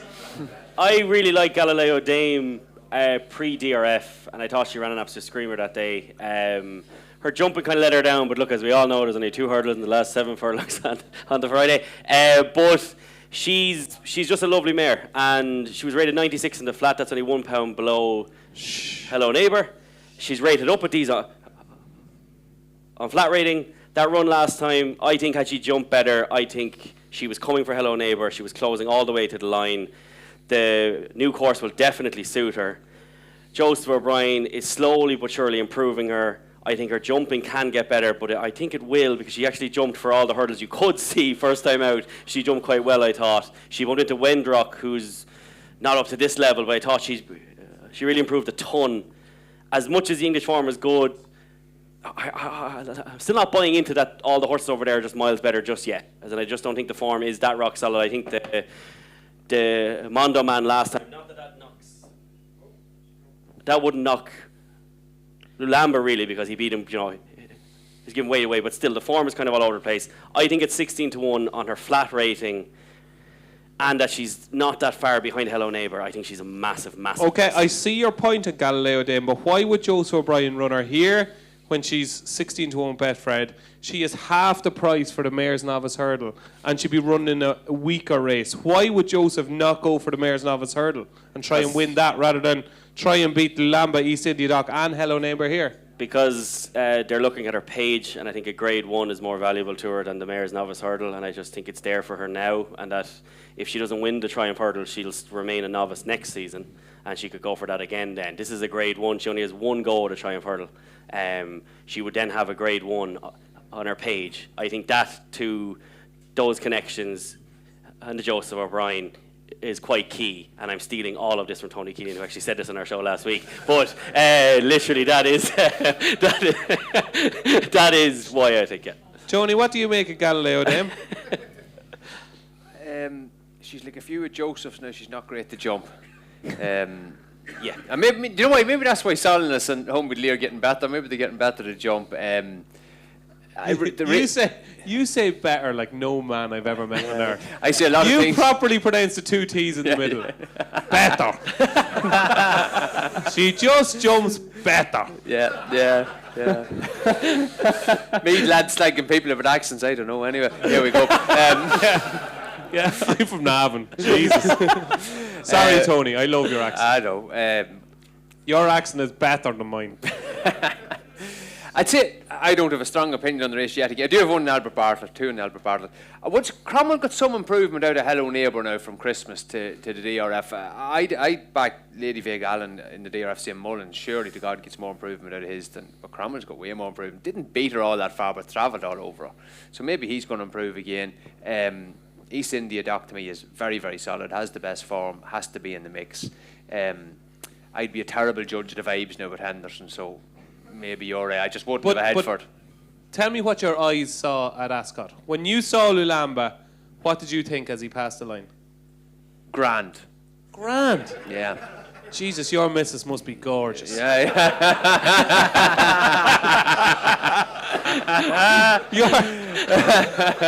She is actually. Your standards are incredibly high. It's grand, yeah. But no, I'd be no. We're back to the horse now. I'd be no judge. I'd be no judge of the vibes with Henderson. So I'll leave picking that puzzle apart. But genuinely grand. You thought past line grand, like 7 out of 10 type of stuff. Yeah, 7 or 8 out of 10 grand. Yeah. Should they improve? They improve, you know. Yeah. Okay, Mikey Lulamba. I'm just watching him here now. He's the horse in the yellow. Yeah. Do you know what? I wouldn't be surprised if Mikey was looking at Tony's business. Never mind Lulamba. The hips and all. Siobhan. Oh, I believe you. Is that her? Is it? The blonde hair. Go with the blonde hair. That's right. Well, we'll let you watch that. We'll come back in a second. I'm finished. Oh, you're finished? I saw what you saw in the last 20 yards. Yeah. I agree with you, Dave. Lovely. Yeah. Yeah, don't do that too often now. It's dangerous. No, we wouldn't. We'd be different people, though. Yeah, very different. Yeah. I don't know who's the happier about that, to be honest. I think I'd probably like to be more like you than you'd like to be more like me. No, so you're a Lulamba fan? Yeah. Yeah, Darragh? I like the East India Dock Do you? Till I heard you talking about Lulamba. And now you love him. You're even after convincing me to back him. You're not allowed. No, like... Well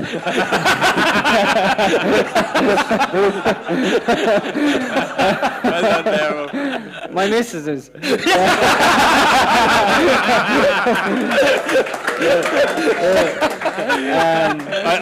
I'll text her here and tell her to back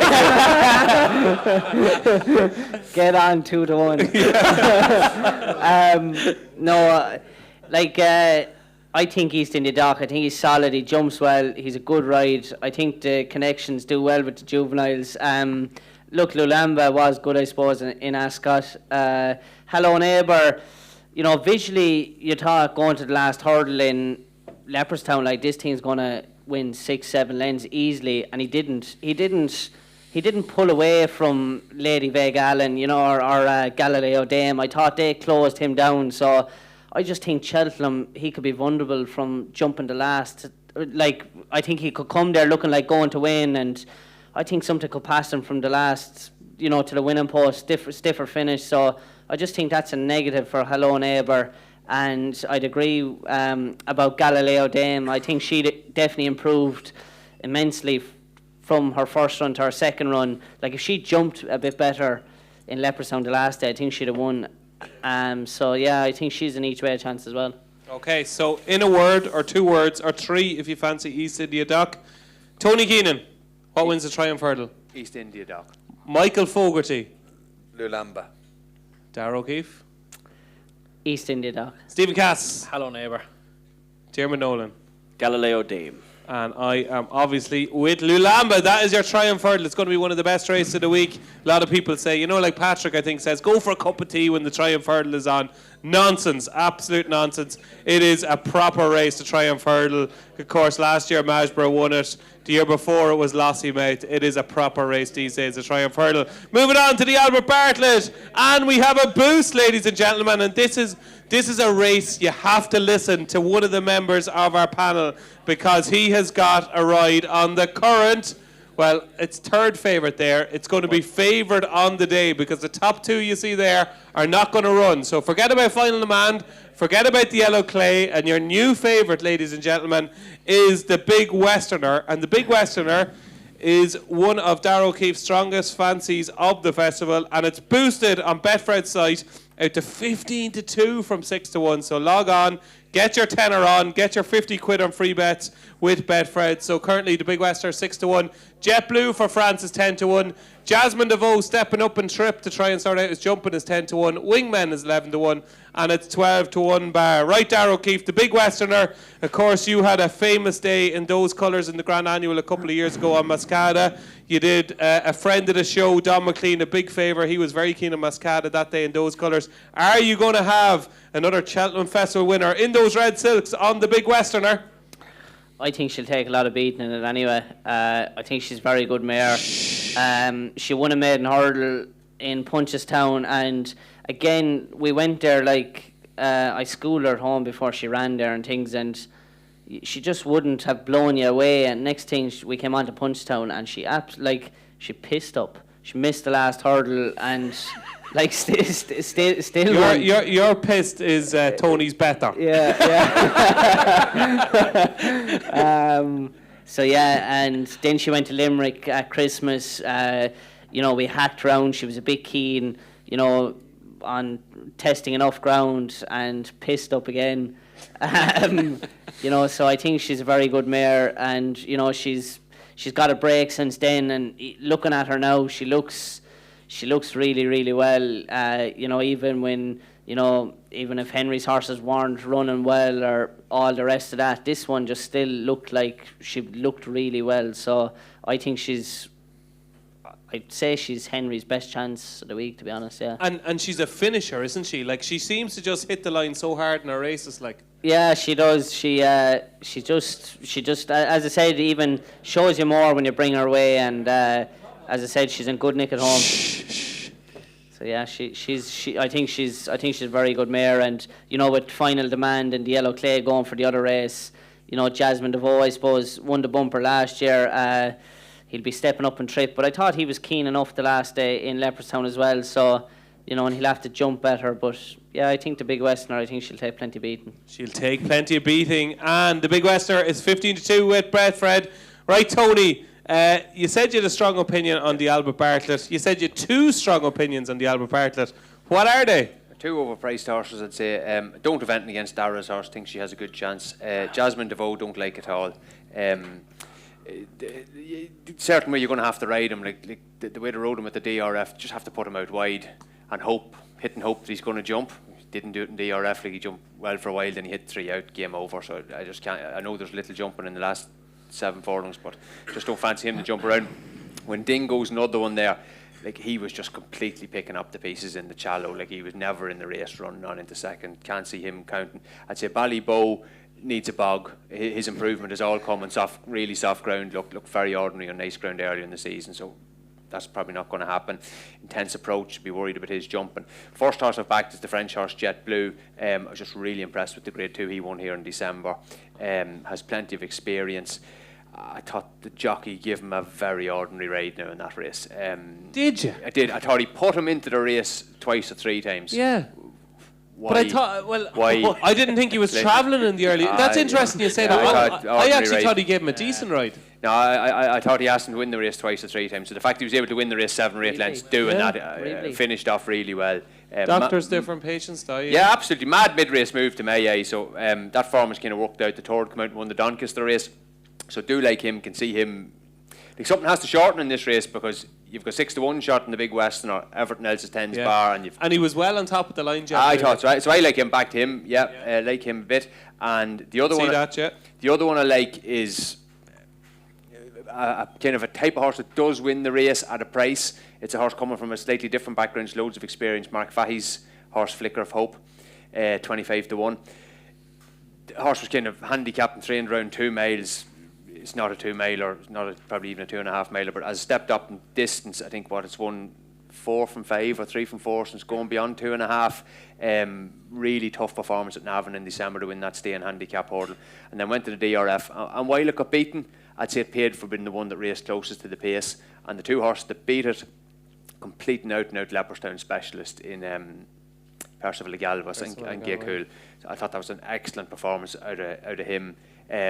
Really stiff test will suit, so I'd be very happy taking the 2 of them against definitely the run here, Flicker of Hope. Well, I was reading the piece in your own paper there about a week ago that he said he was going, and everything in that paper is true.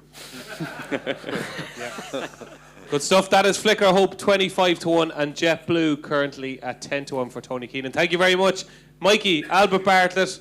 It's probably, when you take the top 2 out of it, probably not the strongest Albert Bartlett we'll ever see in our lifetime. Have you a strong view?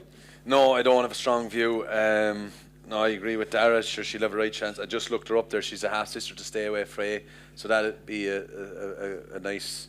He won the Albert Bartlett too, didn't he? Yeah. He did. Yeah. He did. Beat Affordale Fury. Yeah. That'd be a fair achievement for a mayor to produce 2 Albert Bartlett winners. But I'll give an each way squeak to Sounds Victorious on nice ground there or whatever, on a more forceful ride. So you had Sounds Victorious, didn't you?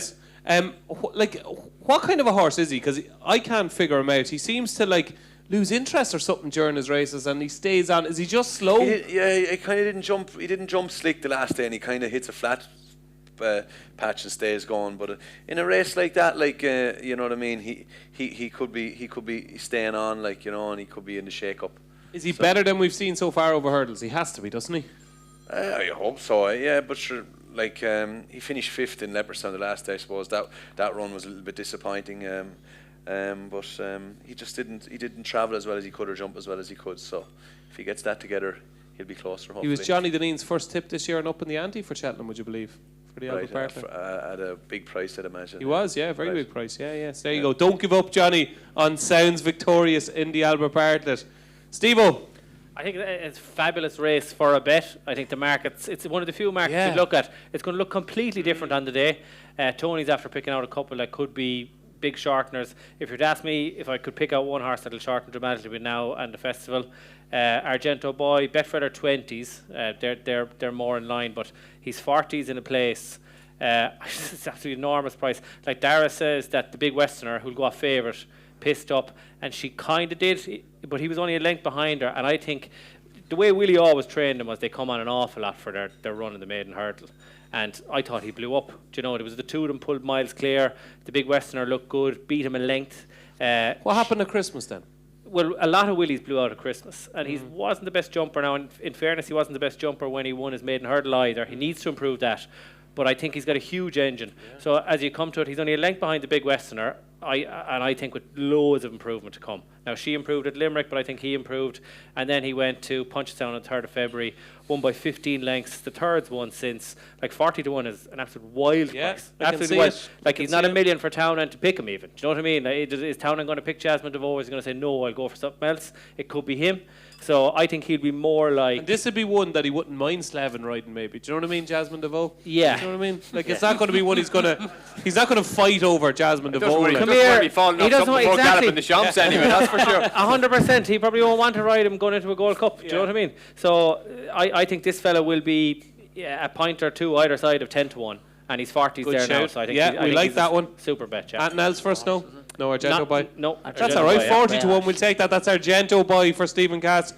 Diarmuid, so we've a wide range of opinions, ranging from the Big Westerner to 40-1 Argento boy. What have you got? I have two I like here. First one being the Big Westerner as well. A big fan of her all year. I thought that was an excellent performance at Christmas. And again, that Henry the Bromhead stat that I am not reading out again, obviously, does bode well for her. The other one I like. No, no, we'll be here till about 12:30. I read that again. But I do like Mashan too at like 40-1 for this. I thought that was a very decent run last time at Doncaster. Emma Lavelle. Yeah, and I thought that just didn't act on the ground. Now it does need like a bit of rain to come, but the ground will be better. It should be good to soft anyway.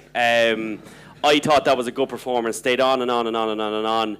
And a lot of the time here in the Albert Bartlett, you are looking for horses maybe that just haven't quite been able to kind of show their best foot forward yet. Because a lot of the time the Grade 1 horses here don't actually win it. As in thing there. Because a lot of people keep saying that the whole kind of structure of this race has changed. It hasn't really. Like, all the last 7 of the 10 had run at least 4 times that season over hurdles. 7 of the last 10 winners, sorry. So I just think Mashan 2 is very, very solid, will definitely stay, and at 40-1 or so, I just think he's a huge price. Absolutely huge. Two 40-1 shots there. Argento boy and Mashan 2. Look, I actually think we're kind of looking around the obvious. And Gordon Elliott has potentially the favourite here in the yellow clay, and they're not even considering running the yellow clay in the Albert Bartlett because they've got Wingmen. And Wingmen was obviously second to final demand over 2 mile 6 at Leopardstown. He's finally learning to settle. He's got loads of experience. He'd definitely be in the Martin Pipe, wouldn't he, if that rule wasn't there? Yeah, he probably would. But this is like a Martin Pipe, really. Like, it's like Yeah, you're looking fair, through this. There's no Manilindos in this. Do you know what I mean? Like, it's not. It's a grand the Big race. Westerner, obviously. But I think Wingmen, like the Big Westerner, I can see, and fingers crossed for you, Darragh, would be brilliant. But I can see the Big Westerner being like 5-2 on the day. I could see Wingmen being 5-1. I don't think he's going to be anything close to 11-1. He's got that Grade 1 form, proper Grade 1 form. Don't forget, he won a Punchestown Festival bumper last season as well, and he's kind of relentless, and he's been relentless, finishing second to final demand, where he was miles clear the third that day at Leopardstown, bumped into the yellow clay again, where he's running his race, but he's just staying on against these horses who are actually slower than final demand in the yellow clay. I just think he could keep going, and I think 11-1 Wingmen, who definitely runs, and the yellow clay definitely doesn't run. I think put 2 and 2 together, and you're talking about half the price Wingmen. So I'm going to give a shout out to Wingmen at 11-1. So you've got a whole range of opinions there on the Albert Bartlett at all sorts of prices, and hopefully you will have found some value. But the big value, of course, is that boost on the Betfred site, and it is the Big Westerner, 15-2 from 6-1. Bet your tenner, get your 50 quid in free bets. And that 15-2 is going to look massive, because I think Big Westerner could start maybe 5-2 favourite for the Albert Bartlett. Moving on to the big one, folks. It is the Boodles Cheltenham Gold Cup. And I presume that's a misprint. Oh, yeah, definitely is. Yeah. It is a misprint. Yeah. Oh, yeah, okay. You have to lay it now. Okay. Gallop in the Champs is not 6-4. The boost. No limit. There's no limit. Have what you want on it. What price is it? Oh, yeah. Come on. What price is it? 1-2. 1-2, okay. So, Gallop in the shot. Is it 1-2? No bet. Do you know what it is? I was using the prices from the Ryanair, so that's what happened there. Okay. Forced date, yeah. Okay. Apologies. So, Fact the File is 5-1. Banbridge 6-1. Shh. Monty Star is 11-1. Corbett's Cross 12-1. Long Press 16-1. 16-1 Bar. Mikey Fogarty. Gallop in the Champs. Is he as good as we're ever going to see in our lifetime? I don't know, sure, but he's as good as I've seen anyway. Is he better than Sergino? Yeah, he is, because he's proven, and he's bomb-proof, really. Yeah, and he's a gorgeous horse, and he's great for racing. Did you ride him the day at 100 to 1? Yes. You did? Yeah, finished Imagine fifth. that. That's going to be some quiz question years to come.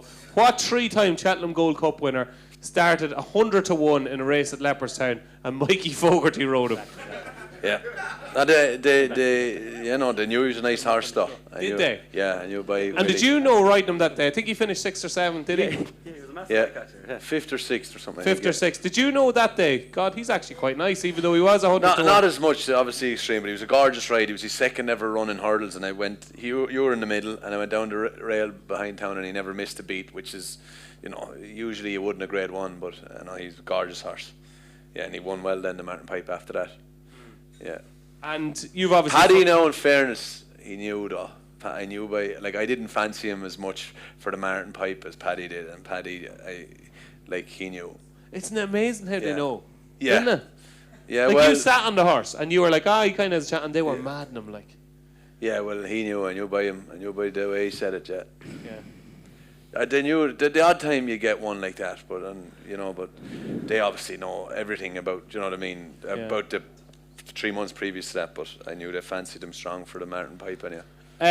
It doesn't look, if Factifile runs in the Ryanair and you look at that screen and you see the names there, like as somebody said to me, it's the worst Gold Cup he's ran in and he's already won 2. So is he an absolute penalty kick? Gold Cups, sure, there's no such thing really as a penalty kick in a Gold Cup, because they just go they go so hard for so long, and it's such a tough race. But yeah, he's definitely the favourite, and he deservedly so. Have you any angle for us? Anything at a price? Anything that will run well? No.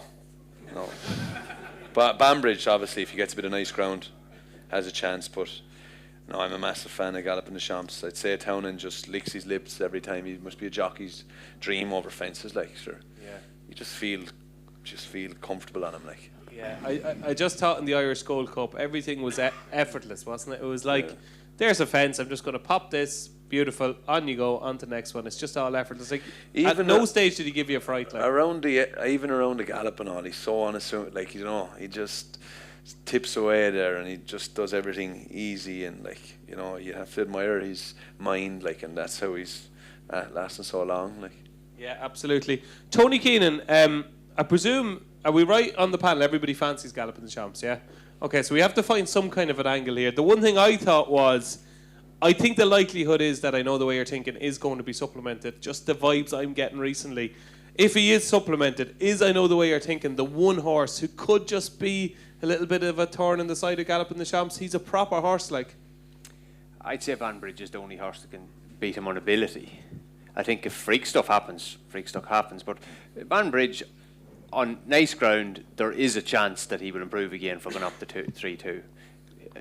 To me, he put up an excellent performance in Campton. And looking at him over the years, I would have said there was more likelihood of him improving for going up and trip than not staying. He is that type of horse. So I think if the ground turns up good, I'd have no problem backing him each way. If the ground turns up soft, the horse I'd like to back without the favourite is Laham Press.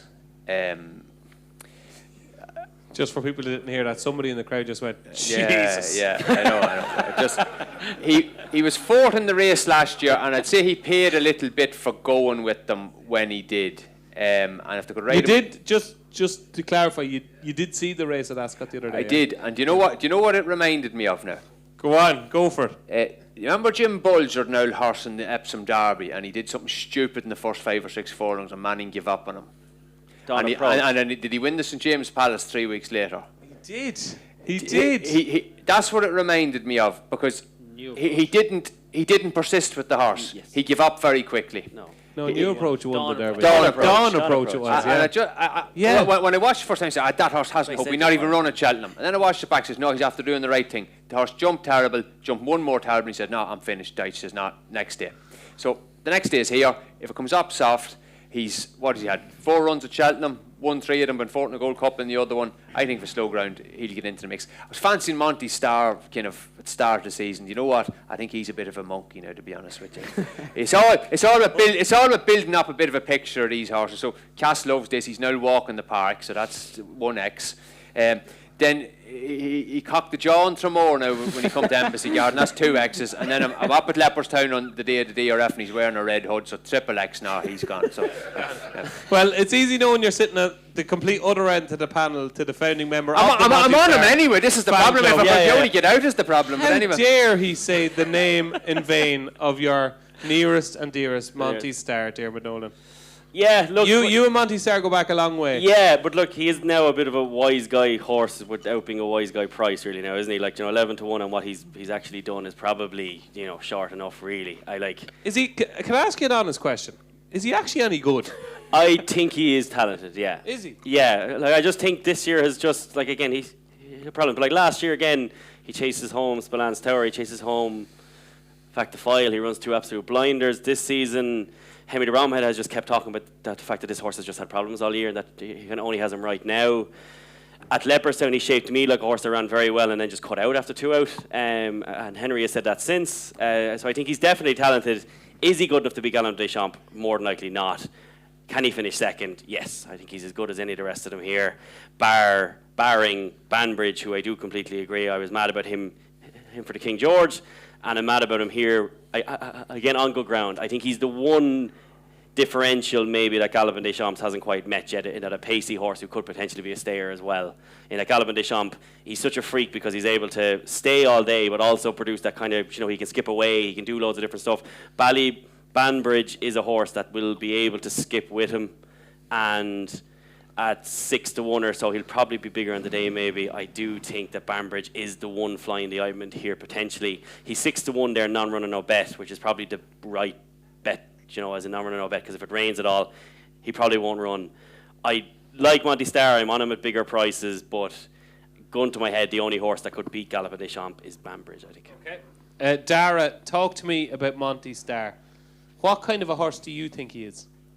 I actually never sat up on him. Yeah, I can't remember riding him anyway. Obviously, I don't ride him at the races, so yeah, I've seen him around the yard and things like that. Fine big horse. Obviously, he's had an interrupted, I suppose, campaign. Ran all right in Tramore, I suppose, and then ran okay as well in Leopardstown. But I don't think any of these are good enough to beat Galopin Deschamps. I think when he won his first Gold Cup, nothing went right. He was last, got no run. He still beat him. The 2 horses he beat in the Gold Cup the last 2 years, where are they now? They're he finished them, I thought, to be honest. Brave Man's Game and Jerry Colombo. Yeah, I thought he did. Brave Man's Game. Obviously, Jerry Colombo went on to win at Aintree, but Brave Man's Game, hasn't raised a gallop since that Gold Cup. I think he's a phenomenal racehorse. I think to be great for racing if he went on and won 3 in a row. And how do you beat him? Is there anything even going to... If nobody makes the run, if he jumps off in front, he'd go and collect, I'd say. Because, if he's able to dominate, he's won a Gold Cup from coming from last, nothing going right. And if he's in front, I think Banbridge still has to prove he stays this trip. It's the race in Kempton, I suppose, suited it a little bit, with the French horse going to the front, went a good gallop, and then, he gunned him down. I thought he got a brilliant ride to win the King George, and I thought that was the difference of winning that race, was the ride Paul Townend gave him. But I think he has to prove that he stays this trip, so I think Galopin Deschamps, if he stands up, he won't be beat. So if Galopin Deschamps jumps the first 2 in front... I wouldn't even say if Paul Townend is in front going to the first, go and collect. And how easily do you think he'll win? Oh, it doesn't matter. I'd say he'll just win whatever he wins. If he wins 2 or 3 lengths, he's just that type of horse. And I thought he gave him a clever ride the last day. He knew turning into the straight the last day he was going to win because he was looking at the big screen. At Leopardstown, he kind of went out with the mentality, just show him off again. He galloped him into submission. But I thought in Leopardstown, he just left him win. He didn't empty the tank. He was just did what he had to. He didn't even hit him. So I've given you 3 opportunities now. All I want you to do is say that he's going to piss him. He's going to piss in. There we go. Hey! Every time you went on a tangent, he's going to piss in. There we go. That is Galloping the Shams. And the final word on the 2025 Boodles Cheltenham Gold Cup goes to the pride of Dungarvan, Mr. Cass & Co himself, the finest sandwiches in all of Ireland. Lovely wine, nice dinners. If you're hungry, pop into Cass & Co. And he'll also give you a winning tip, hopefully in the Gold Cup. Is it Galloping the Shams? Well, I'm not going to tip by 1 to 2. To be honest, like, it's a Gold Cup. If he's 2 to 5, 1 to 3 in the day, I'll close my eyes and lay him, you know, and I'll enjoy watching him. Would you do that? Oh, geez, I would, yeah. No bother. Like, there's how many fences? There are 24 fences. We've seen loads of Gold Cups and they just blow up and things happen. It's horse racing. So I would, yeah, and I'd still take pleasure in watching them win, no problem. Look, I've loads of losing Even bets. if you lost your money, yeah? I lose money every day of the week. It's no problem. Like, you know, I'm used to it. You're selling about 400 sandwiches a day. You're all right. Like, I can lay a horse, back a horse, still enjoy the race, no problem. Okay. It doesn't really So affect. give us a proper Cass angle into the Gold Cup. It has to be good ground, but I think Banbridge definitely is a live player. And what Dermot said, no bet each way, I do like it because I think he'll go off 4s if he runs and it's good ground. And geez, I think he's got a great chance. Like, there's no other horse in this race, I think, that can operate Grade 1 level at 2, 2.5, 3. I think the trip's going to be no problem. If you watch back to King George, he reminds me of Size St. John in the way he jumps and travels so easily in his races. And he's going to do that around Cheltenham, no problem. He's done it before. He's won twice there. It's just the ground, you know. So And for people that don't know, tell them what price you back Size and John at. He was dying to be asked this now. 680. 680 to 1. Yeah. No, How much did you get on? I only had €4 on it. €4 at 600. That's all right. That's all right. But I love horses going up and trip because class lets them travel, and Banbridge is very like Size and John in that no problem operating at 2 miles Grade 1 level. But he has that class and he definitely has that stamina. And I'm not sure Galopan has ever met a horse like him in that respect. And the thing about Galopan as well, like, he's exceptional, but he's exceptional late 170s horse. He's not a 185 horse like a Cauto Star or a Sprinter Sacra. He's not. Do you know, Stop. No, I just... He'd put Sprinter Sacra on his Gloves back. are off now. Please. Hold on, no, whoa. What was that guy? He'd put Sprinter Sacra on his back. He would, yeah. I just mean what figure he can run Most to. overhyped horse Sprinter Sacra. in training. Whoa, now. Sprinter Sacra A is the most gorgeous over... horse. He is, but he's not a tree. He's not. He's won 2 Gold Cups. He doesn't have the longevity of his man. No, he doesn't. No way. No. He's not like Sprinter Sacra is not the same class as Galloping Shams. No way. Oh, God almighty.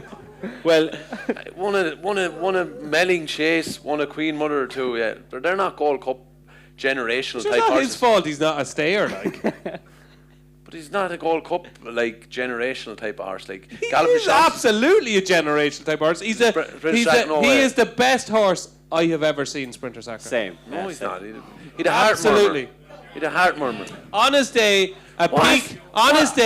over 2 miles to 2.5 What's miles. 2 miles? There is no horse I've seen. It's not a Gold Cup horse, though. It's No, I 2 know mi- he won't stay 3 mile 2. I'm just saying, talent and ability wise, on his day, there is no horse I've seen in my lifetime that could beat a peak Sprinter Sacra over 2 miles or 2.5 miles. yeah, and are we but- all but- forgetting Fast and but- Slow but- beats him every year? Like, it's not. He's not. No, but a 2 mile.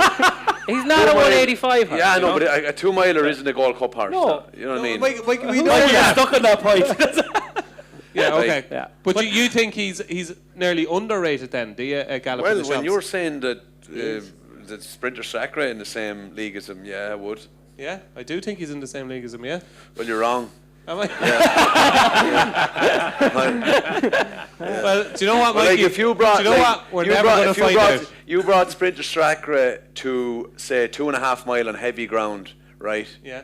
He wouldn't bait like. Yes, he would. He fell in one day in Punchestown, only for Big Zeb to have the last. Was it? Or who was that? Sizing Europe. Sizing Europe. He went to Aintree that year as well. A massive Sprinter Sacra fan. Massive. I can tell. I had a dinner with Barry Gurdy the night before. He won him in Aintree. No, the horse, of course, but he's not bomb-proof like Galloping the Shams. Like. So are you saying then that the guys? I thought he got beaten in the Supreme, didn't he, as well? He did get beaten in Spain. He finished third. But are you saying the guys who kind of come up with these ratings, you know, at time form, do you think they're talking nonsense, saying he's actually a good bit better than Galloping the Shams? No, I don't. I have no problem with time for him, but he's not like like some horses only win by 2 or 3 lengths. Like, and some horse will do a 25 length win in Aintree on good ground when everything's going right. But it's different than getting annoyed and bullied in a race on heavy ground and just bunny hopping the last and still finding a leg and still winning by a length. Yeah. Different types of horses, obviously. Yes. Yeah. Okay. Which okay. with a jockey would you rather ride? Galloping the Champs. Yes. Okay. Gold Cup. A bit of a tangent there. I don't know how Sprinter Sacre ended up in our Cheltenham Gold Cup preview, but anyway. Now, Cato Star, different story. He was a great horse. Final question on the Gold Cup. Who would win, Peak, Cato Star or Peak Galloping the Champs? I don't know. Will I throw it out to the crowd? Yeah. Okay. Peak Galloping the Champs, okay? At his best, the best performance. So the Savage Chase, where he beat Jerry Colomb with 24 lengths, or Peak Cato Star in probably his second King George, okay? So Peak Galloping the Champs, Peak Cato Star. We're going to say in a Gold Cup because they both won 2 Gold Cups, okay? Hands up if you think Cato Star would beat Galloping the Champs. Oh my God! Oh, lads. Cato Star every day of the week. Hands up if you think Galloping the Champs would beat Cato Star. That's That's a tangible recency bias. They're all young. Are they serving poaching up in that bar? It is a landslide victory for Galloping the Champs in our audience here. Oh, holy so, God. To come back to where we started, to sum up in our Cheltenham Gold Cup chat, Tony, you think Banbridge is a cracking each way bet on good ground? Good to soft ground or faster, Banbridge each way, slower ground, long press without the favourite. You just think Mikey Galloping Champs just wins. Darragh? Oh, he's going to piss up. Hey! Say the line. Yeah, I'm giving Banbridge a life, good ground. Banbridge, big life, and sure, you can't. You You have to say Monty Star. Yeah, you have to say Monty Star. There you go. That is the 2025 Cheltenham Gold Cup. And moving swiftly on to the Mayor's races. Let's have a chat about the Mayor's races. And we have 2 big boosts for you. The 2 men at the end of the table are going head to head, ladies and gentlemen, in the Mayor's Hurdle. We have 2 big boosts. One of them, Mr. Mikey Fogarty, is very keen on Golden Ace, who has been boosted from 8-1 out to 12-1, which I have to say surprised me just as much as a Sprinter Sacre comment. And Tony Keenan is extremely keen on Cala Conti, who has been boosted from 10-1 out to 14-1. Non-runner, no bet. Non-runner, no bet. Tony Keenan, we let you go first. Cala Conti, why do you like Cala Conti so much? I'm working off the assumption that the big 2 aren't going to be here. Well, they're not, so yeah. So that's me. Obviously that's completely the case. So it then becomes a race where a 145 mare is probably going to win it, and I'd say Cala Conti is pretty close to that at this stage of the game. Just deal with the favourite first. Jade de Gruge has been very good. Her only disappointing run is very explainable, but I suppose it did come at Cheltenham as a slight concern. Do you think I'd worry about? So Peter Maloney's interviewed there at the start of January, the race manager for Kenny Alexander. Former, right, okay, whatever. Where he's chatting about this, and she says, we'll do well to have her out in the final third of the season. The plan was to go Chase, and she's had a setback. So, little bit of a rush preparation. I don't necessarily mind a mare having had a run in Punchestown 20 days beforehand, like she ran last week.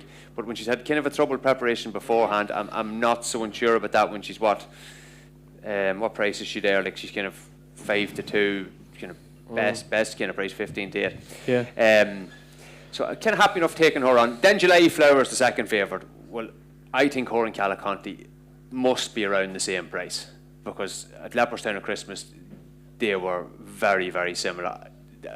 One ridden differently to the other two. Two things. At the weights, Cala Conti had a 4 or 5 pound penalty, brings her very close to the July Flower at the weights, but more so it was the gallop that went with a crazy gallop. Cala Conti was up there the whole way. Richard Blackmore gave July Flower a fine ride, just sat off the pace and came late when the others in front were dying. So I think Cala Conti with a slightly more restrained ride can get a hell of a lot closer. Jatara's come out and toured, she's boosted the form, won the race in Doncaster since. I actually think Cala Conti, a double figure price, afraid the big 2 don't turn up, is a well wrong price. Like I think she's more like a 5-6 to 1 shot.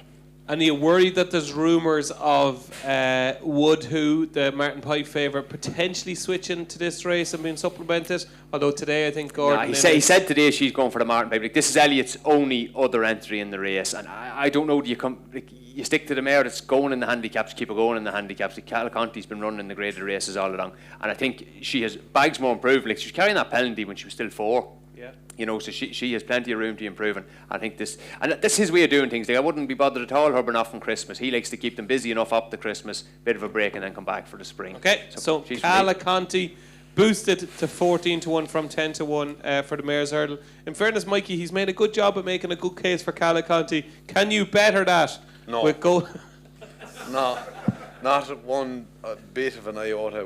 But I like Golden Cross. Golden Ace. Ace. Johnny Murta.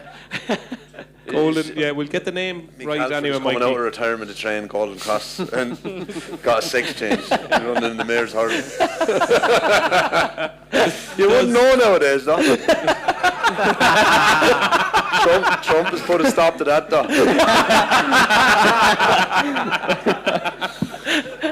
Show hands there, DJ Pro Trump. Yeah, was there Castor Semenya, wasn't it? Yeah. I know, he's right. Is he right, yeah? 100%. Nonsense. Move on. Okay, so does the big drift on Golden Ace and the setback worry you? I didn't know about the setback, sir. You know what I mean? Only a few told me, so that is a worry. But I was just going on last year's run, and I just think it's an open race, yeah. But yeah, that's my fancy for the Mayor's Hurdle. Okay. Mainly on last year's race? Yes. Yeah. Yeah, what do you make of the Kingwell performance? Like, in fairness, she dug properly deep. Yeah, Bird at the Road is a solid performer, and she put down her head. And, you know, maybe your man's horses weren't right, he was saying. So, you know, Cheltenham form, I know you lads were giving out about it, but she still bet Jade Grugy and Brighter Days Ahead. So. Yeah. Darragh, July Flower ran a cracker in the French champion hurdle. In fairness, I thought she got a beautiful ride from Rachel at Christmas. Are you a fan of July Flower? Yeah, I think she's a great chance. I thought she got a brilliant ride to win at Leopardstown. I thought they went hard, didn't they? I thought Caliconti did very well under the circumstances. Even looked like going by the last hurdle as she was coming back to to give her another go again. And obviously July Flower pulled the way out then. So. Yeah, she seems to be in good order at home. She's a classy filly. She travels well. She's good form in France. She'd like a strong pace, I'd say. But yeah, she's one that I think sure, with the top two coming out, she's obviously going to go short on the betting.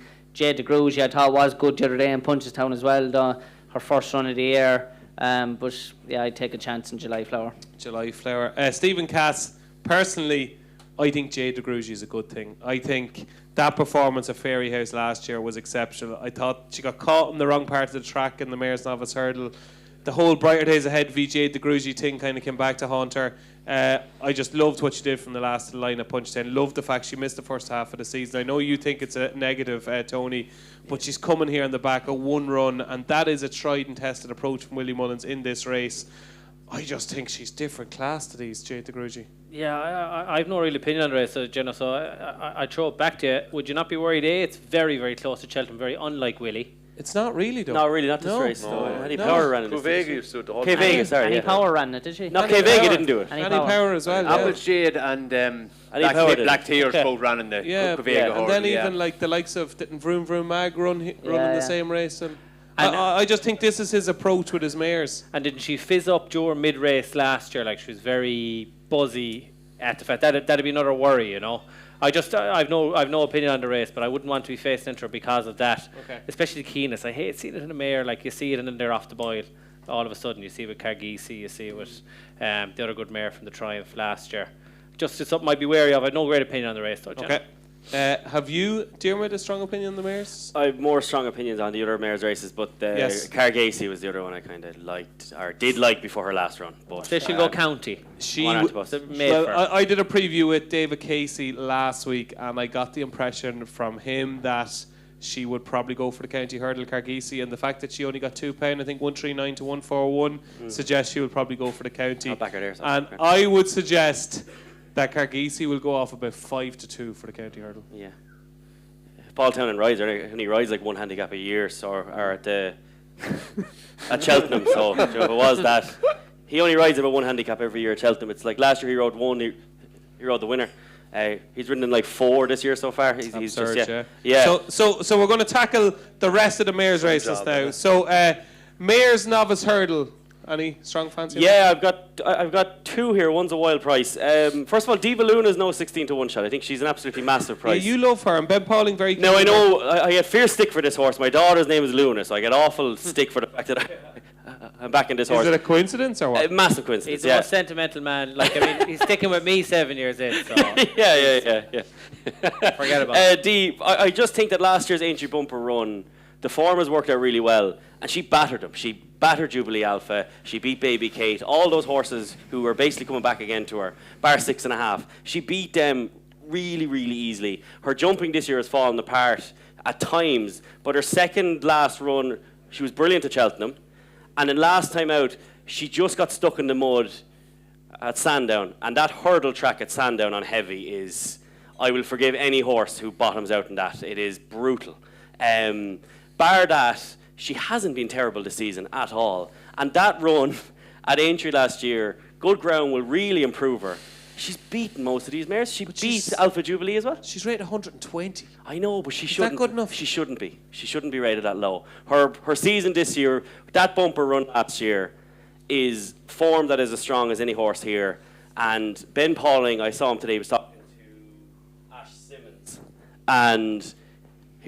Simmons. And he said to Ash Simmons, bullish, yeah. he was asked for his best horse of the whole week, and he gave Diva Luna, which I was thrilled to hear. The other horse is 100 to 1, and I thought Meta The Lord. Meta Keenan, who beat Diva Luna first time out this season. She was 4th in that bumper last year as well. She had a terrible route through. And that bumper the previous year had Golden Ace finished behind Dice Ardinos. That's a really, really good Grade 1 bumper. She was 4th in it. She had an awful run through. She's trained by Noel Williams as well, who's a brilliant trainer of mares. She ran stink the last day. She was brutal, but he didn't have runners for about 3-4 weeks, so I do think something was going on there. I don't know for a fact, but it did seem like Noel Williams had no runner at all for weeks. If she can bounce back on the ground again, so like good ground at Cheltenham, which it could well be this year, she's 100 to 1, and she has back form, which would suggest she shouldn't be that. But Diva Luna, to me, is no 16 to 1 shot. Had she won last time out, she would be 6-7 to 1 now. Okay, so that's Metcaina is the 100 to 1 shot for Noel Williams, and Diva Luna currently a 16 to 1 shot. And as Diarmuid says, Ben Pauling very keen today. If you go on social media, a couple of interviews he did, I think, with Ash and with At the Races, very, very keen on Diva Luna. Mares Novice Hurdle. Anybody else got a strong opinion on the Mares Novice Hurdle? I would, DJ. Yeah, Yes. like, I think Jubilee Alpha has the best form in the race, and she's kind of twice the price of the Irish ones. Like, she's 7-8 to 1. I thought she was exceptional when she went to Taunton. She was really good that day. She beat Hollygrove or Hollywood Cha-Cha, who won since at Sandown. She beat Bluey as well at Windsor. That was a really good little race at Windsor now, and Windsor wouldn't suit her. She's a brilliant jumper. Like, she's real quick and low over her hurdles. I think Cheltenham will suit her. She's very straightforward. Not a lot can go wrong. I just kind of can't believe the price for her. I thought she'd be up close to favourite, and she's not. So I think with the best form of the race, I'll be back in Jubilee Alpha at kind of 7-8 to 1. Beautiful. Jubilee Alpha, maybe a Cheltenham Festival winner for Paul Nicholls. Darragh, you were kind of putting your hand up there. I'd give Therese a good each way shot in this. Is she about 20 to 1, is she?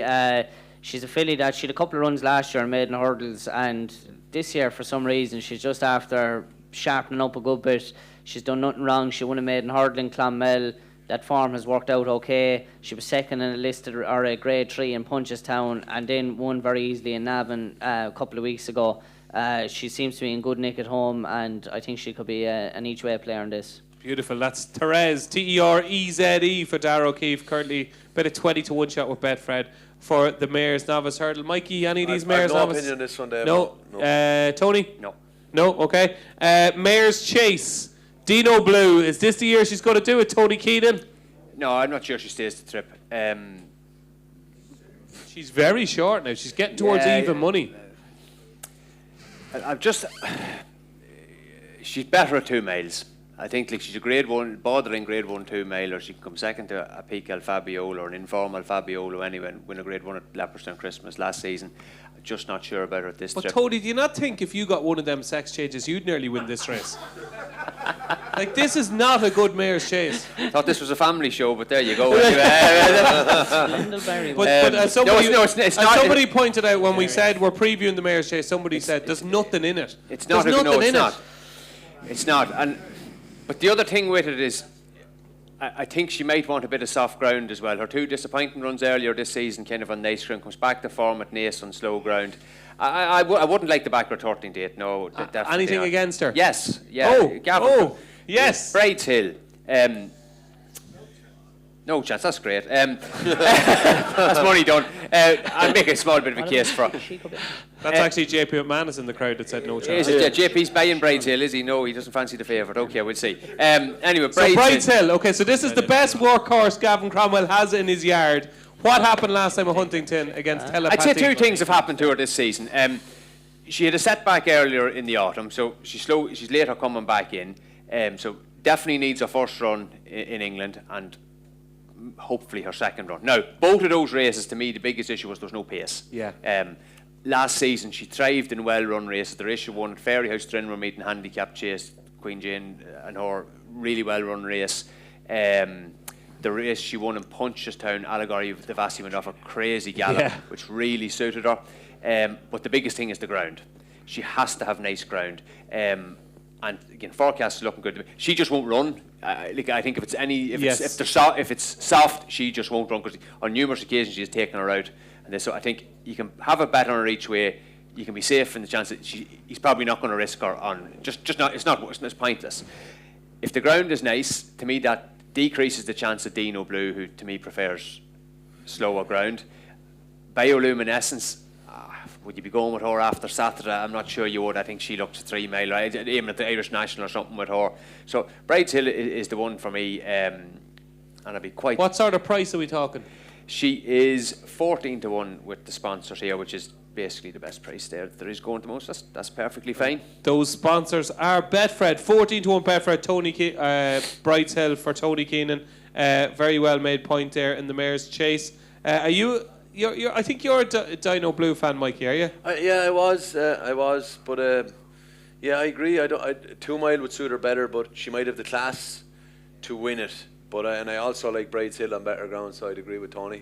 Yeah. But yeah. Okay, so a lot of love for Brides Hill. Anything for you, Darragh, in the mare's chase? I'd agree with the lads, Dino Blue. I think she's probably best at 2 miles and a bit of softer ground, but I still think she's the best mare in the race. She's definitely the classiest. She's only beaten a length or a length and a half behind Banbridge last year in Punchestown, so I think she's the best mare. But at the same time, I wouldn't be surprised if she got beaten. Yeah, it's one of those, all right. Steve-O, anything in the mare's chase for us? Yeah, like on yielding our better ground, Dino Blue has run 7 times and been beaten 6. You know, she just wants soft ground, and she doesn't quite get home, as Tony says. I just don't think the race is set up for her. I think they will do a U-turn with Only by Night. It's there for her if it's better ground, as it probably will be. I don't think 2.5 is going to be any problem. I thought she picked up. Yeah, I thought she picked up again when Kilbarry Saint came at her the last day. She looks like she's staged a real travelly thing. One of the best jumpers I've seen, certainly one of the best novice jumpers I've seen this season. It's kind of Colreevy. I think if you're the best mare novice coming into this, she's kind of having her season where she's flying it. There's nothing to beat really, apart from Dino Blue. Allegory de Vassie's having a season. She won't get up the hill. Bioluminescence won't run. Limerick Lace needs soft ground again. Brides Hill, fair enough. Tony makes a great case for her, but I think she could be the class one in the race on better ground, and I'd fancy Only by Night, and I think they will go here when they really sit down with it. Okay, Only by Night for Stephen Cass in the mare's chase. Diarmuid Nolan? I just think the Telepathique who beat Brides Hill that day, I do think we're sleeping on her a little bit. She jumped left the whole way badly that day and still won. You know, like that's kind of really impressive there. So she's the best for England, but it's not a race I'm kind of interested in at all, really. No. Okay, now the Weatherby's Champion Bumper. Right, Mikey Fogarty, right? This is where you earn your corn, right? Your The big bucks. big bucks. Gets me up the M11. Yeah. 3 hours. And take abuse from you. 5 figures. The NCT, the insurance, the tax, the whole lot. So you're up in the big smoke tonight, and one of the main reasons you're here is because you're pals with the Mullinses. You know what's going on in the camp. You know what's going on in Cloysutton, so you do.